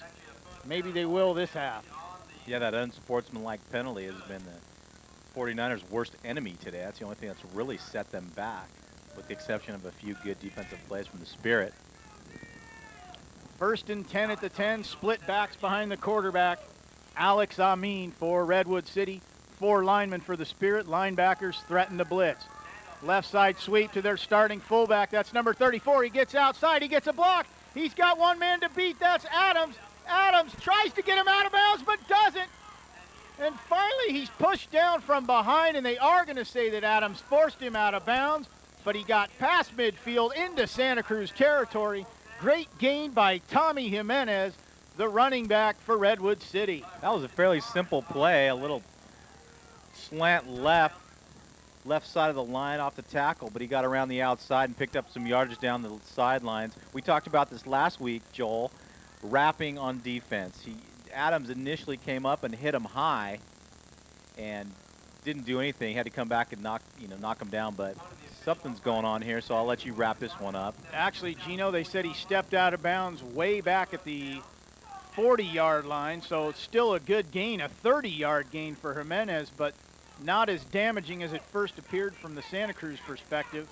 But the referee was all over it on the sideline, so it's 1st and 10. Ball at the Redwood City 39, we'll call it. Split backs behind Amin, 2 receiver set. Give us to number 6, that's Chris Washington up the middle. And he falls forward for about a 5-yard gain, brought down by number 99, Big Lamar Brooks, who gives him a shove afterwards. And he had some help from Shea Ackerley. Yeah, we got to get Brooks off early. He needs to fire up the defense as well as the whole Spirit team. As you saw in the first half, nothing started going until Brooks started scrapping and talking a little trash out there on the field. And then things started to turn around emotionally for the Spirit. So if he can start off that early in the second half, they might play better throughout the whole half. 5-yard gain for Washington. It's 2nd and 5. Ball at the 44 of Redwood City.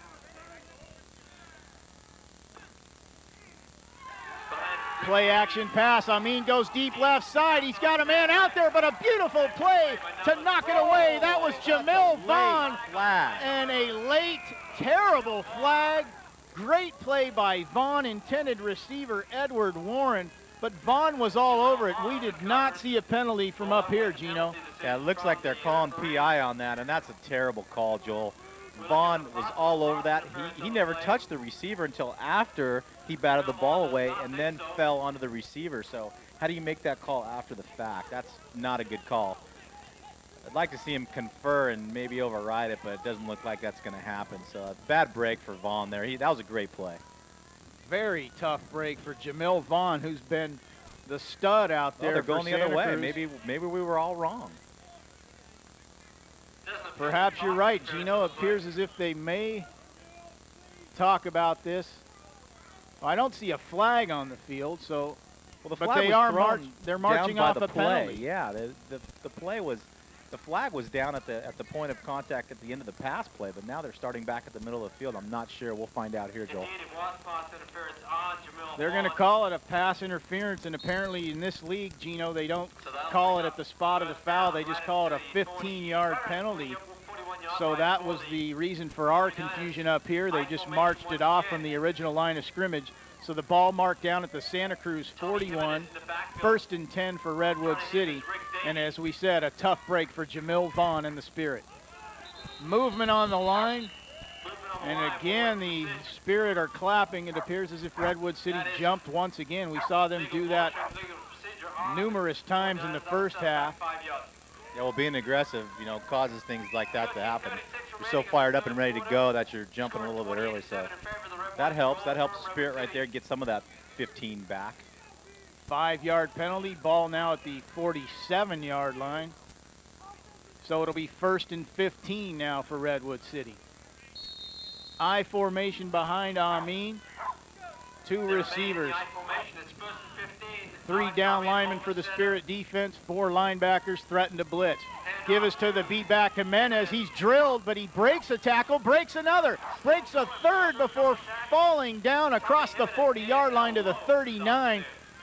Tackle finally made by Damon Hansen and Will Lensner, but not before he broke a tackle. The first man that tried to hit him was Maurice Lee, but Jimenez just bounced off him. Yeah, I'll tell you what, Lee laid a lick on him, and he bounced right off him, and that wasn't a bad tackle. He hit him low. He tried to wrap, but Jimenez, you know, like we said before, he's a fire hydrant. I mean, he's got not the greatest of moves, but he blows through the holes, and it looked like the Spirit brought the backers on that one. They went straight up the field as Jimenez was going by him, and it was one-on-one with Lee, and it didn't happen, so he got some good yardage. Inside the 40, ball marked at the 39, 7-yard gain makes it 2nd and 8. Split backs now behind Amin, who looks to pass left side. Miscommunication there as he thought his receiver was going to run up the field, but it appeared as if he ran an out pattern, so he threw it to no man's land, incomplete, 3rd and 8. Yeah, that was actually the first play I've seen all day from the 49ers that wasn't executed well. They really are tight on offense.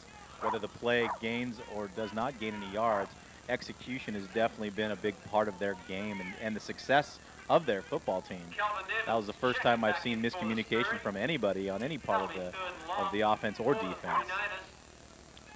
5 defensive backs in the game for the Spirit defense here on an obvious passing down, 3rd and 8 for Redwood City. Split backs behind Amin and 2 receivers, 1 to either side. Amin looks to pass left, right side, and another incompletion and another miscommunication. Number 80 that time, the intended receiver, Raymond Price. He stopped the pattern. Appears as if Amin wanted him to continue to run an out. A great break for the Spirit defense. They force a punt here. So a great way to start the half, see if their offense can capitalize. Yeah, you're absolutely right.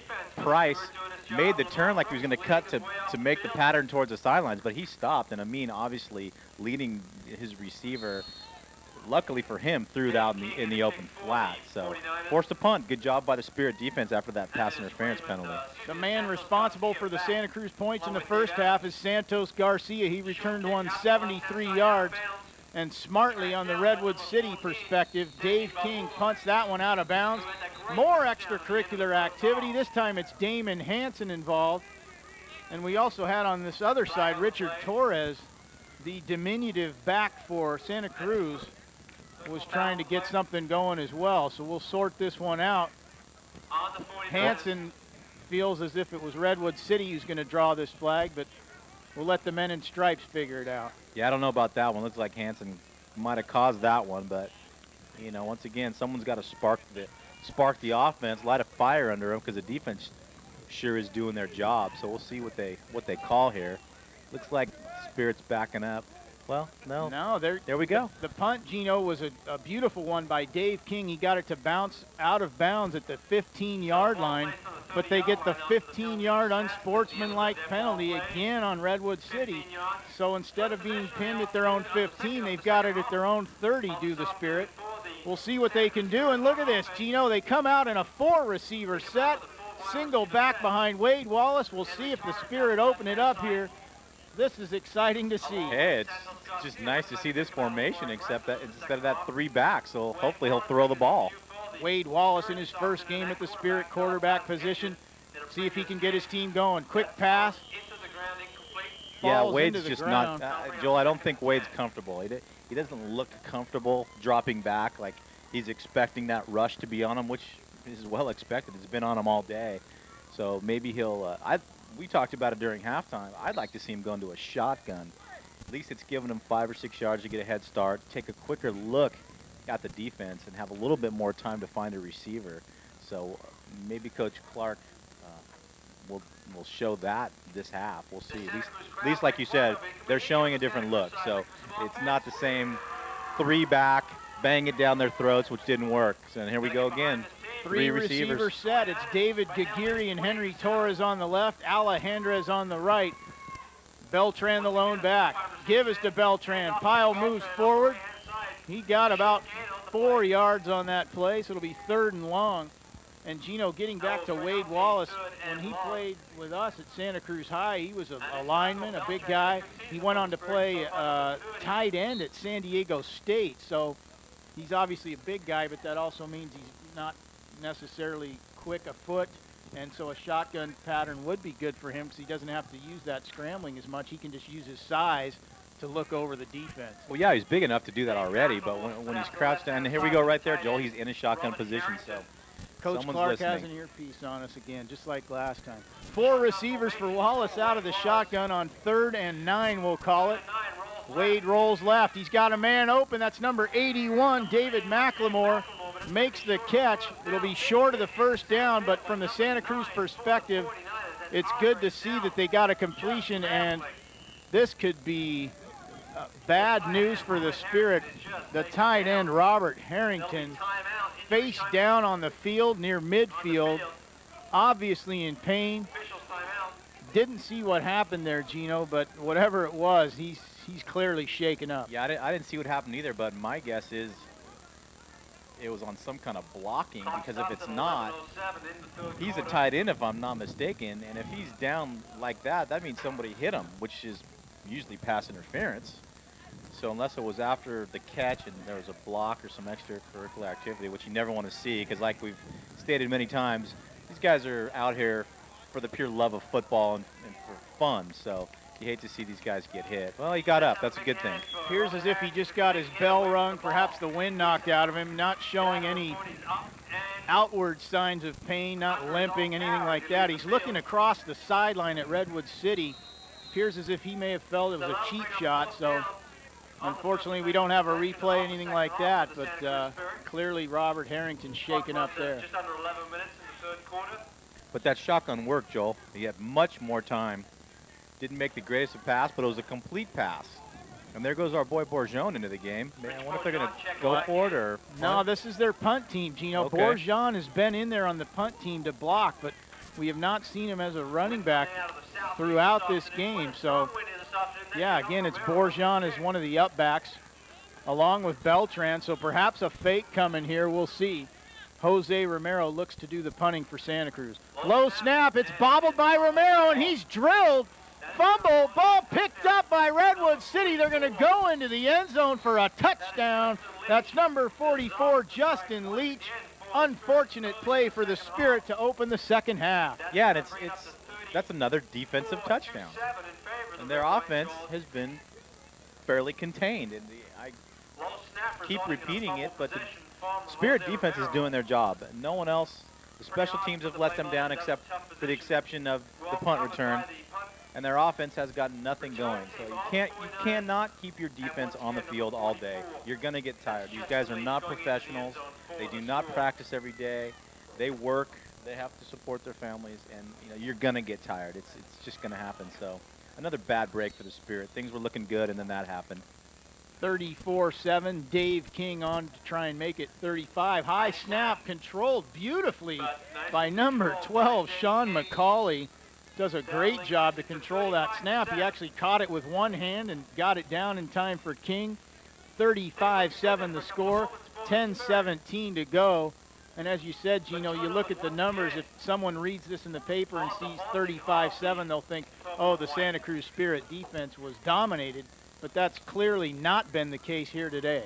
No, I mean 4 touchdowns, 28 points have been scored relatively easy. 2 on the defensive side for the 49ers.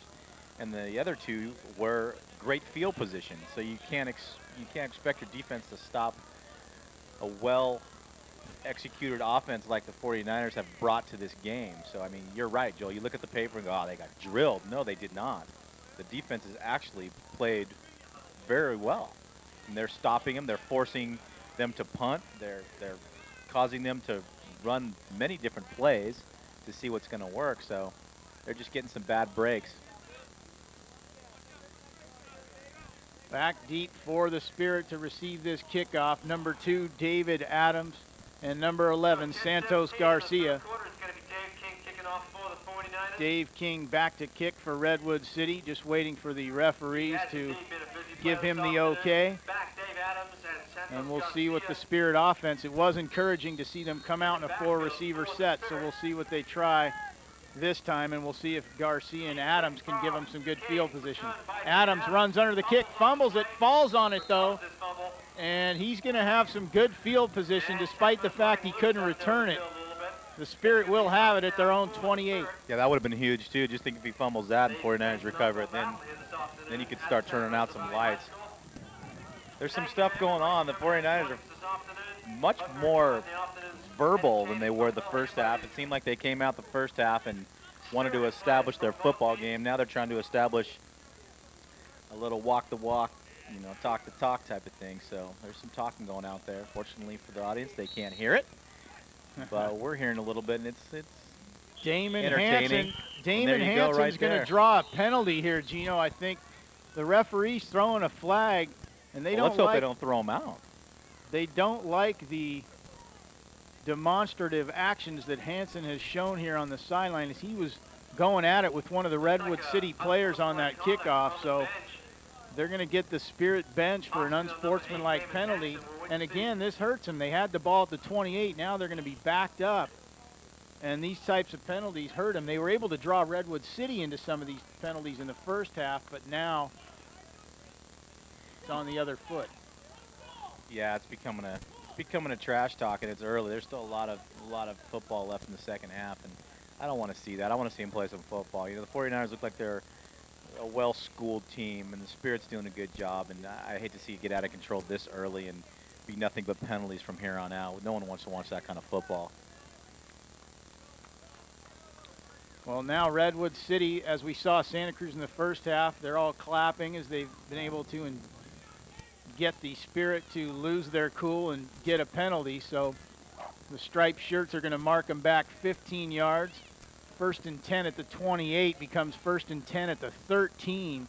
And with a 28-point lead now, Redwood City can just turn that defense loose and just try and get pressure in Wade Wallace's face. So we'll see what the big guy can do. He's got 3 receivers. He's in the shotgun. He's got his big tight end Harrington in the slot. Alejandrez and Garcia split wide. Tight end Robert Harrington in on the play. Santos Garcia out left. Wallace Comes in a the safety shotgun. blitz. Looks left side. Intended receiver 81 David McLemore. Pass just underthrown. It was actually a good pass by Wallace. He had actually it was a corner blitz there. Corner blitz right in his face. He threw around him, almost made a completion. I like the fact that they are going to a shotgun. And another thing that does, not only gives Wade more time, but you're spreading out the 49er defense. Yeah, let them blitz. Maybe we can burn them on that. But you're taking the DBs, the safeties that were uptight, uptight meaning up close to the line of scrimmage, just stuffing the run in the whole first half. Now they're spread out. So now there's more holes created, and there's more chance of one-on-one, you know, football to where you could break and have a big play. 3 receivers. Wallace again in the shotgun. Beltran lines up along the line. And Gino, that unsportsmanlike penalty came after the play, which means it's actually 2nd and 25, not 2nd and 10. They marked the 15 afterwards, so another tough break. Wallace rolls right. He's got room. Looks for a receiver. None open. He throws it low, almost picked off by Redwood City's number 32, Richard Ortega. Intended receiver, the tight end Harrington, but the pass incomplete, so it'll be 3rd and 25, 8:23 to go, 3rd quarter. It's a good call by Clark, though. Not only in the shotgun, but he rolled the pocket out. He rolled Wade out to give him a little bit more time. There were 2 or 3 receivers to the right side.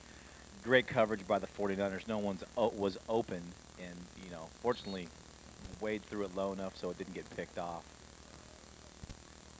So that penalty that I discussed last play is really big. I thought it would just be a 1st and 10 and they'd mark them back 15, but since it came post-possession, they've actually made it a 1st and 25, as I said. And now with 2 incompletions, it's 3rd and 25. Ball at their own 13. 3 receivers. It's McLemore, Alejandrez, and Harrington. Beltran's in the line. Wallace in the shotgun. Wallace in the shotgun. He's got time. Now he's pummeled by a big rush as no one was open. Gang tackled for a sack. pick a number on the Redwood City defense, and some more taunting going on. I told you Wade was a scrapper, and he drew something there on number 58, DeMarcus Robinson. Don't know who initiated it, but again, we have another penalty. And Wade is really upset now. He's screaming at the refs, claiming that Robinson punched him. Well, you know, he's on the bottom of the pile. He just got drilled by 4 linemen, and you know, they're pushing off of him and shoving his face into the turf. And you know, it's been a long day for Wade. It's the last thing he wants to do is get beat up while he's on the ground. So he's just defending himself. So I have a feeling it might go against the 49ers, but I don't know. He's going the other way. You know what it is, Gino? It's the classic. I saw the second infraction. I didn't see the first. So Wallace obviously reacting to what happened to him in the pile, and that's what the refs saw. They didn't see the initial taunting of Wade. And so as a result, unfortunately for Santa Cruz and Wade Wallace, they're backed up again on 4th down. They'll be punting out of their own end zone. Ball will be marked at the 7 as they put it half the distance. So yeah, that's too bad, because you're right, Joe. That was definitely after the first initial penalty that Wade got called for that. Now the 49ers are looking to get great field position because the Spirit are so backed up. You know, hopefully Romero will get off a good punt. Romero back to punt. He's got room, and he gets off a good one. It is returnable, though. That's number 14, Desi Barber. He's got room to the left. He's got an opening. Sprints to the 20, the 15, the 10. Picks up a block, goes in untouched for the touchdown. 2 scraps going on. One at the 30-yard line. Oh, there's flags everywhere, Joel. I don't have enough eyes to keep tabs. Well, Bourgeon was wrestling over here at about the 20, but nothing came out of that one.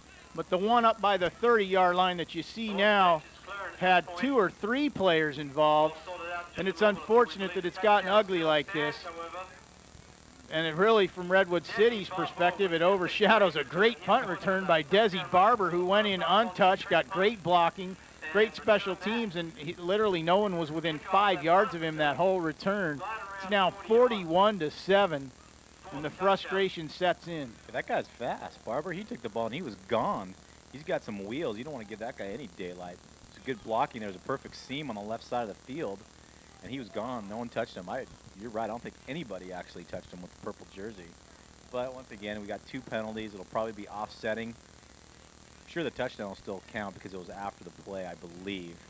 But I don't want to watch this the rest of the game, so hopefully we can get some calm out there from both coaching staffs.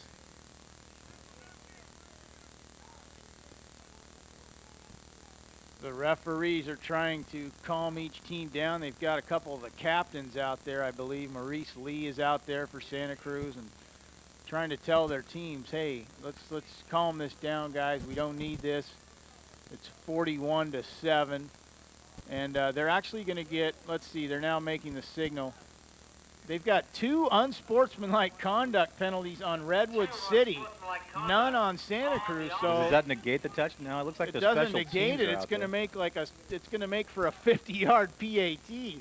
So right up King's Alley, right? That's what we've been hearing. We've been talking that Dave King can kick, and we're about to find out here as he's going to attempt a point after touchdown. This is probably the longest in organized football history. Think they'll go for a fake? No, I think he likes this, like you said. Plus, it's 41-7. Against the wind. No need to rub it in with a fake. Why not try it when you're up this big? They're going to mark it right at the 40, so this will be a 50-yard attempt.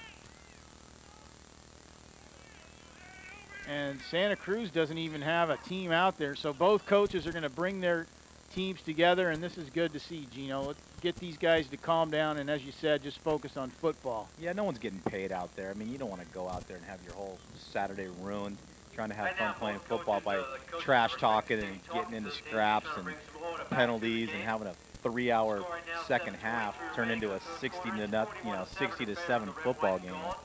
Nothing positive comes out of that. Nothing clicks. Your offense doesn't go. Your defense doesn't go. Your mind's in a different place, you know. So hopefully both teams will get it back together and we'll just go back to playing some football. When we saw Lamar Brooks in the first half do a little talking for Santa Cruz, it was a different type of talk. It was to get his team going and to try and rattle Redwood City. But now what we've seen here in the third quarter has become more of just a frustration type. since I can't beat you in the scoreboard or beat you at the game, I'm going to throw a punch at you, and that's when it's not good, as you said. But two types of trash talk. One I think is good because it can be effective and it can be fun. But when you take it to the next level and get into these scraps, it makes it ugly. So what I don't understand is you're winning, 41-7. What do you need to talk? I mean, you just look at the scoreboard, don't you? Why keep getting penalties on your team and put him in positions like this and causing the ruckus that's been caused? I mean, if I'm up 40-0, I don't need to say anything. Of course, if they're saying something or throwing a punch at you, it's tough to not defend yourself. But like you said, none of this should be happening. Dave King, 50-yard PAT attempt. We'll see what happens here. Snap good, hold good. Kick is good. Dave King successful from 50 yards for a point after. More trash talk going on between Jamil Vaughn and a couple of the Redwood City guys. The holder, Sean McCauley, was taunting the Santa Cruz sideline. Didn't see all of it, Gino, because I was following the kick. But again, so much for warning each team. They obviously didn't heed the advice of the officials or their coaches because they're out there doing it again. Well, the last bit I saw was Vaughn was coming in to try to block it, and it looks like he got in a scrapple with the holder, who is number 12, Sean McCauley. And I don't know what came of it, but I do know one thing. He just booted a 50-yard extra point against the wind. That is impressive. I mean, I haven't seen any professional players kicking too many 50-yard extra points. So Dave King can definitely kick a football. And Sean McCauley doing a lot of trash talking there. He's still over there screaming at the sideline of Santa Cruz. So it's too bad that Sean has to resort to this, but as you said, it shouldn't take away from the brilliance of Dave King. 50-yard kick there, and unfortunately from his perspective, it was only worth 1 point, although that doesn't really matter. It's 42-7, 7:23 to go. And we'll see if Santos Garcia... Oh, they threw Vaughn out of the game, Joel, I believe. I saw the official just give a personal foul and then the thumb, so Vaughn could be gone. We'll try and get you that information as it comes and up. where That's gotta hurt the Spirit. He's their best defensive back, coverage-wise and tackling-wise. I don't see him on the field. I was just going to say, where is Jamil Vaughn? I don't see him out here anywhere. Yeah, well, I saw the official give the thumb, which means, you're throwing somebody out of the game, and we did see Jamil in that last scrapple with that penalty, so I'm going to assume that is him that did get ejected, that's not a good thing for the Spirit. He's one of their best defensive players. All right, so here we go. Jamil, as you said, is a great defensive player. He's very quick, and he's so quick that we don't even know where he is right now. He's disappeared. So a squib kick after the penalty. Bounces at the feet of, I believe, Alejandrez. Yes, it was, and yet another flag.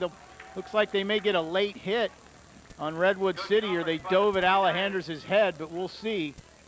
There's some cracking going on. Redwood City is absolutely cracking people. And we just, as we were walking over to halftime to take a break, we walked by it, and they are huge. They got some big boys on that team, and they are definitely using it right now because we're up in the booth, and I heard nothing but shoulder pads right there. Too bad there's a flag. It's really nullifying a lot of good play, but this is putting a damper on things. Well, perhaps to save his teammate Danny Alejandrez from big-time damage, one of his teammates cracked an illegal block there to save him, to keep the Redwood City guys from just mauling him. So it'll back up Santa Cruz once again. We've seen it throughout this game. It's frustrating, but it's the way it's gone for them. And there's Jamil Vaughn. He took off his jersey and shoulder pads. He's below us now on the sideline. Obviously frustrating for him. He's played a great game, as you said, out there on the defensive back position. And that's surprising because he's a pretty reserved guy. In the 2 games I've seen him, he hasn't said a word. He's kind of letting his actions speak, which have been good. So surprising that that came down to that for him. Wallace now back under center. They go back to the 3-back set now. 1st and 10 from their own 12. 5:39 to go. Wallace on a keeper, runs over a man, and he's drilled. Number 4, and another taunting penalty. Number 4, Troy Julium, made the crack on Wallace and then let him know about it, and the refs aren't letting him get away with anything now, so I think this will be 15 yards on Redwood City for taunting. Yeah, I'm going to have to go get some sleeping bag because, you know, if they're going to, they make a great play. That was a great play by Julian. He comes up, he makes the hit, he makes the tackle. You don't need to say anything. Just get up and walk back to the huddle, but no. There's the flag. There's 15 yards. Stop the clock. This is going to be a long half, Joel, if he continues like this. Well, those who watch community television know we've had 2 epics here from the first 2 games from Santa Cruz here, and just some long games that are tough to get good flow and good movement. But timeout on the field. Redwood City's going to try and settle down their defense. They lead 42-7, 4:56 to go, third quarter. Out of the timeout, 1st and 10, Santa Cruz after that penalty. They're at their own 27, 4:56 to go. Quarterback Wade Wallace stands under center. He's got 3 backs behind him. Santos Garcia is deep. 4-man front for the 49ers. Give us to the up back, Beltran. He's drilled immediately. Number 44 there, Justin Leach. Number 8, Eddie DeFlorio there to wrap up Beltran for a 2-yard. Well, they'll give him 3 yards. They'll mark it at the 30-yard line, so it'll be 2nd and 7. Not sure why they're abandoning the shotgun. It seemed to give Wade a little bit more time and create a few more openings. Now they're going back to that short running game, but I hope they're not conceding already. It is quite a margin to make up, but still, you can't give it up yet. And Gino stopped the presses. It's an offensive play, and Rich Bourgeon is in there. I can't believe it. And there was no penalty.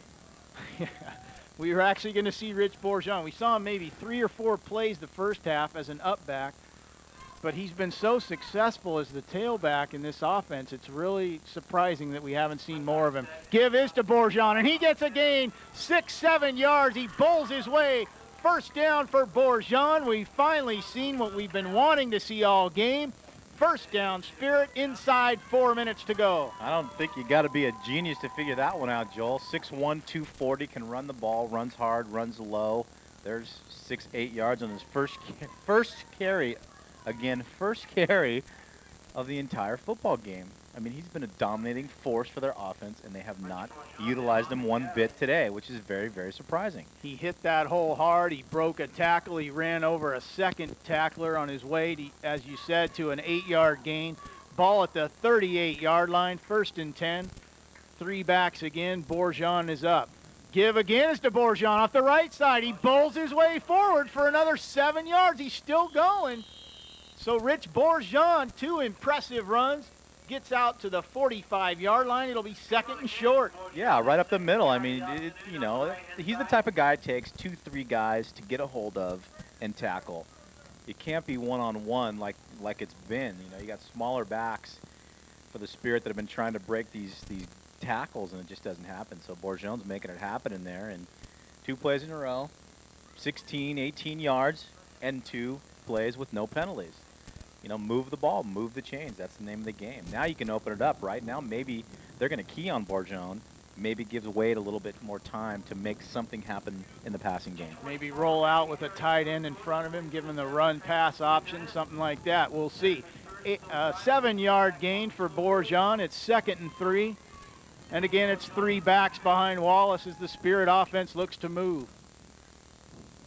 Fake to Bourgeon. Wallace on the keeper, left side, breaks 1 tackle. Unfortunately, there were 3 others there to greet him. May have gotten a yard on the play, so it'll be 3rd and about 2.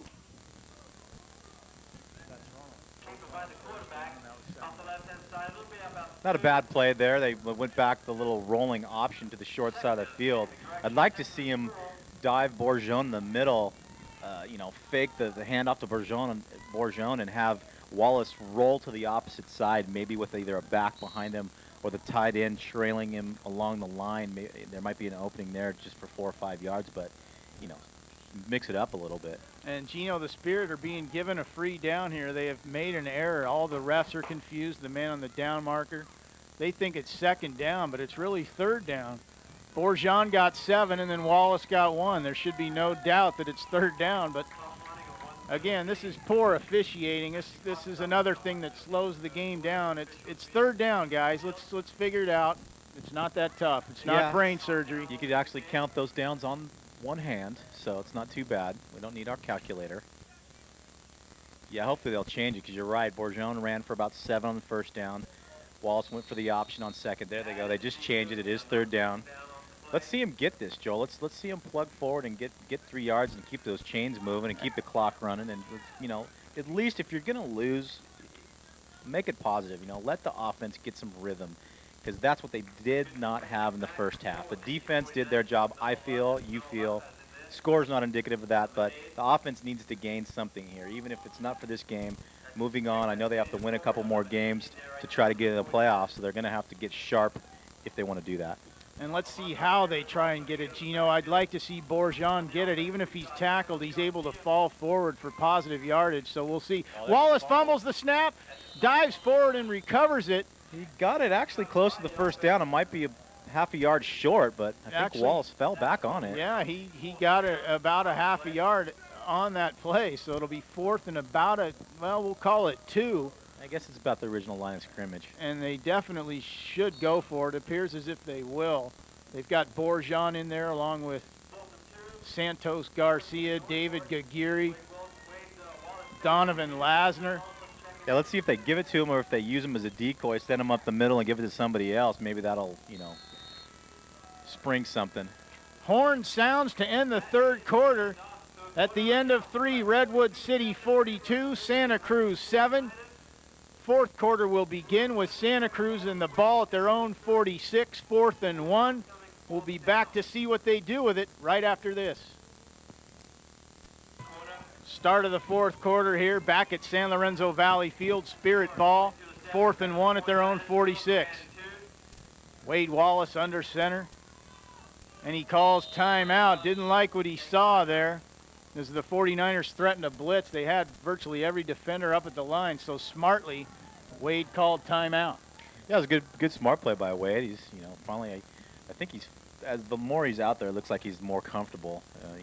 Not the mishandled snaps or the bad pitches like we saw the first couple series. So he's getting the comfort zone out there, which is good, because you know, with De La Paz being out the rest of the season, he's going to have to run the show, and then the quicker he gets more comfortable with the offense, the more success they're going to have. And we've seen throughout that Coach Clark likes to run keepers, or he did with De La Paz, and we had actually kind of unfortunately said, hey, you know, this is scary to put De La Paz under this kind of pressure, and then our worst fears came true last week when he tore up his knee, and as we said, he's out for the year. But with a big guy like Wade back there, that is something they could do more of, and let him run over some people. I know he loves the contact. He's kind of got a Rich Bourgeon mentality in that sense, in that he likes to run over people. So it'd be interesting to see how the offense evolves as Wade Wallace gets more comfortable. So again, it's 4th and 1, 3 backs behind Wallace. Bourgeon is one of them, along with Santos Garcia and Donovan Lasner. Wallace on a quick keeper, falls forward, and more penalty flags, more extracurricular activity here. And they're going to get Lasner for unsportsmanlike conduct, I believe, on Santa Cruz, and he protests. And again, it's one of those situations where they caught the second instigator, Gino. Yeah, I don't know who that is on the 49ers, but it was a quarterback keeper, Joel. I mean, the whole play is in the middle, and one of the outside backers for the 49ers rushed in and took a pop shot at the running back, who was 10 yards in the backfield. And in retaliation, official saw it, threw it, and now of what looked to be a first down is now going to be 15 yards back. So that kills the drive right there. 4th and 1 becomes 4th and 16. Ball at the 33, 34 yard line. So although Wade is still in there, so looks like they're still going to go for it. I see Wade still on the field. So Wade's trying to wave his guys in. He's arguing with Coach Clark. There's confusion again. They've only got 7 or 8 guys out there to run this play. So yeah, and I don't see Romero, and he's the punter, I believe. Offense. He's calling for the offense. Yeah, the pass offense. So hopefully he'll line up the shotgun and give it a wing. Well, why not, Gino? You're down 42-7. There's no need to make Romero kick another punt here. Why not work with Wade Wallace, get him some confidence, try this 3 or 4 receiver set and see what you can do. So Danny Alejandra is in along with David McLemore. David Gagiri checks out, and we'll see who else. They've also got Henry Torres in there. So 3 receivers, actually make it 4 as the big guy. Jones still in there too. The big guy Harrington's out there. So Wallace has many targets here to work with on 4th and long. Fakes a handoff, no one was there. Rolls out right side under huge pressure, and he's sacked for a loss. Number 45, that's Armando Ramirez, and number 30, Eric Phillips there for Redwood City. So frustrating end to that drive, which looked promising at the outset. It ends up with a penalty and then a sack for a loss, so Redwood City will take over at the 26 of Santa Cruz. Yeah, I'm confused on that play myself because he looked, I mean, obviously there was 4 or 5 wide receivers lined up. There was no one in the backfield, and he I don't know. He turned to looked make like a he was going to handoff. make a handoff. Yeah, you're right. And then there was no one. Everyone's upfield. They still have the ball.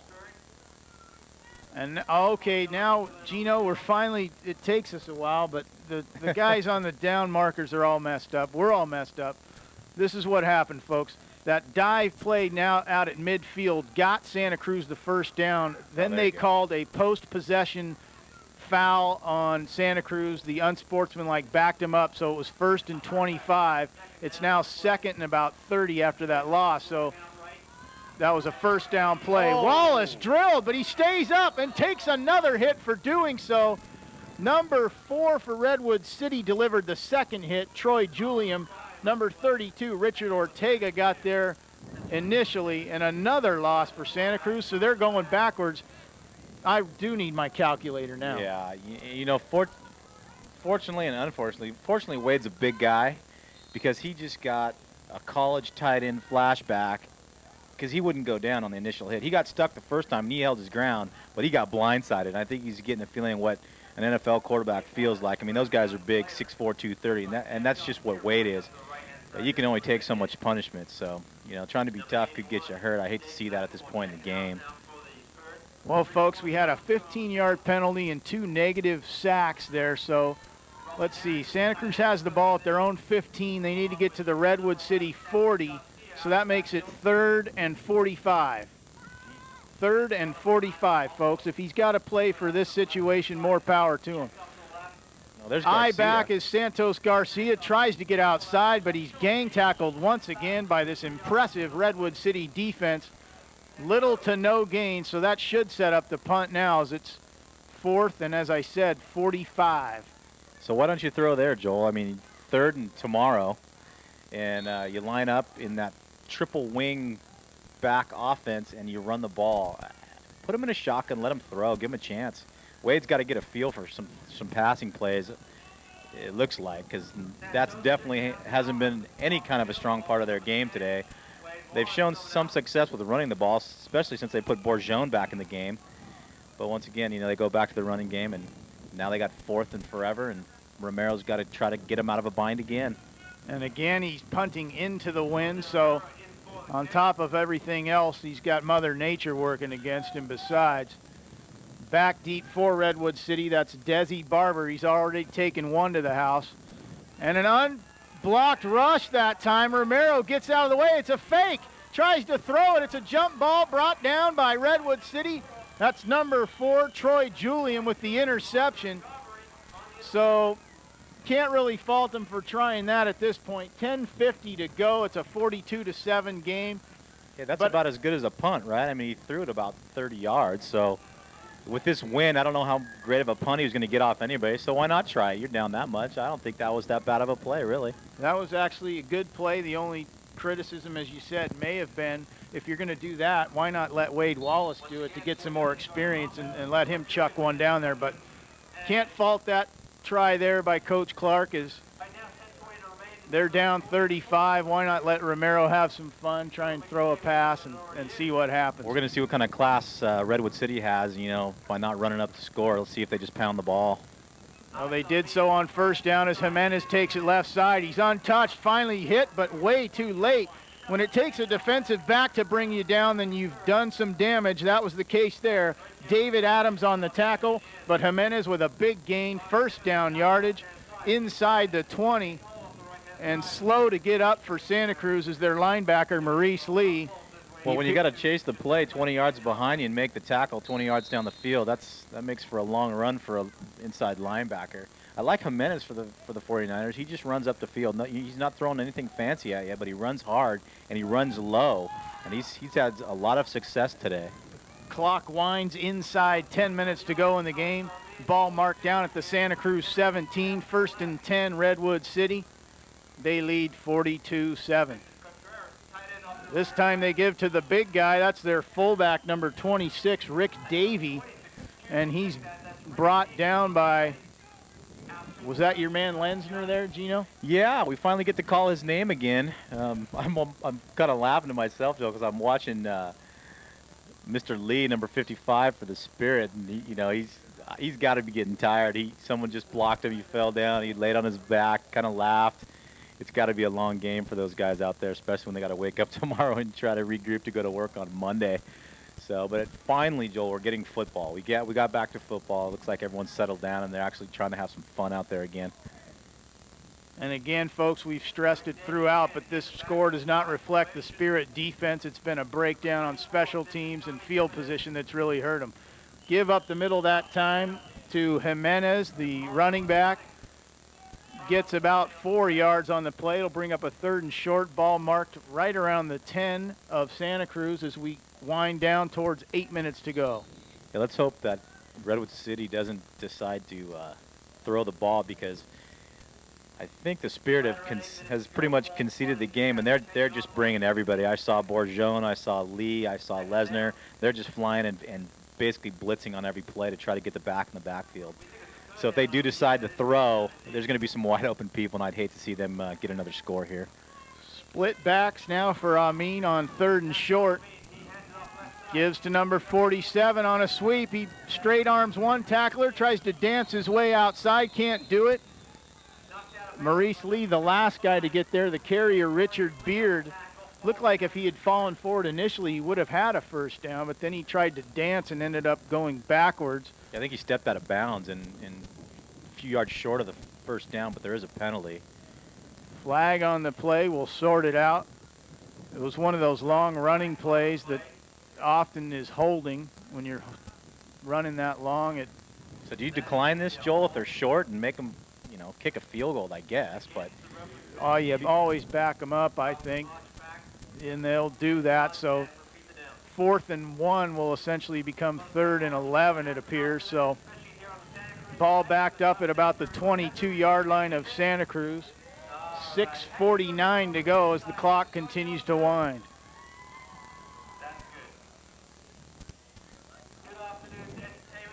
What's the deal with the wind up here, Joel? I don't get up to San Lorenzo Valley very much, but 2 times I have been here for these games. It is windy. It is definitely not like this in Santa Cruz, so it's kind of interesting. We're up here at the top of the trees, and we're feeling it. It's getting cold out here, but the fans are hanging in there. Split backs behind Amin, 3rd and long. Fake this time in a rollout. Looks to throw. He's got a man over there open. That's number 18, I believe, Edward Warren. No, check that, number 15. Terrence Bush. No, that's Brian Norman, actually. Terrence Bush no longer on the team, so that's Brian Norman for Redwood City making that catch for a short gain. It'll bring up 4th down and another chance to look at the star kicker for Redwood City, Dave King.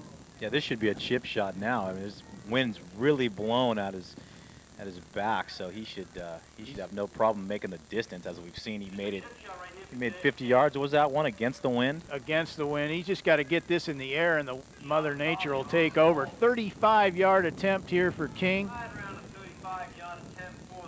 Floating snap. Placement not put down. They're going to try and throw out of it. That's the holder, number 12, McCauley, and Bourgeon body slams him. And a lot of his teammates will be happy to see that, as Sean McCauley was one of those doing some taunting earlier on the Redwood City side. So, yeah, he got Jamil thrown out of the game, so that's that little payback. And plus it was Bourgeon, so you know he didn't take him down lightly. That was a good little body slam. But hey, there's a defensive game. Like we said all day, they're doing their job. They're really holding their own. If you want to look back at every score and every little twist and turn of this game, I can't put a whole lot of blame on the defense. So. Yeah, if we had a statistician up here, Gino, that had something like total yards and then penalties and things like that, like we said, their first drive started at the 32, their second at the 25. So it's not like they had to, like I said, they haven't had to go 80 yards for a score at all. And when they have had bad field position, the defense has held them. So credit should go to the Spirit defense. Clock winds. We're inside 5 minutes to go. Santa Cruz ball as Bourgeon body slammed McCauley at the 30-yard line. So 1st and 10. Bourgeon stays in on offense. Yeah, he looks pretty tired. He was over here trying to take a breather, and they called him back out there, and he kind of, you know, gave it the, oh, man, all right. Because he, like we said earlier, he played defense all day. So now he's tail end of the game. He's got to run the ball, too. That's a tough, long day for the big guy. 3 backs. Give is to Bourgeon, and he's hit. Looked like a face mask, and they did catch it. So that's 15. That's got to be 15. His neck came straight back. So yeah, when you use the face mask to actually tackle the guy, that's generally the 15-yard variety. So we'll see if the refs interpret it as we did.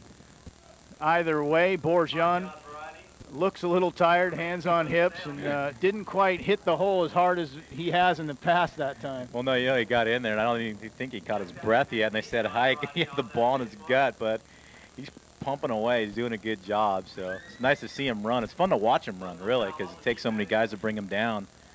Shows you the strength that the kid's got. It's fun to watch. Unfortunate that we have not seen more of Rich Bourgeon today. I can't say that it would have changed the game too much, but it would have been nice for them to set the tone with him early and see what he could do. Penalty puts it up to the 45-yard line, 1st and 10. 3 backs, Garcia deep. Wallace fumbles the snap, ball loose on the ground. Rugby scrum to see who's got it. Referee signal Redwood City, so another tough break for the Spirit offense. Fumbled snap that time between the center and Wade Wallace. Redwood City ball at the 42. Yeah, you know, I know they're, like we said, they've I'm sure conceded the game, but I'd still like to see Wade line up in that shotgun. Why even deal with the snap? Why deal with the run? Give the guys a break. Work on your passing game. You got nothing to lose at this point. If he throws an interception, big deal. 3 and out, big deal. You know, they're probably going to go for it on 4th down anyway if they have decent field position. But now you got to put your defense back on the field, you know, because of miscommunication or a bad snap. That, you know, Wade's just not comfortable under center yet. He doesn't. I'm sure he hasn't taken that many snaps in practice, let alone live action. I totally agree, Gino. Plus, as we've said, he's such a big guy. It'd be nice to see what kind of arm he has. Let him throw 3 bombs in a row just to see what can happen.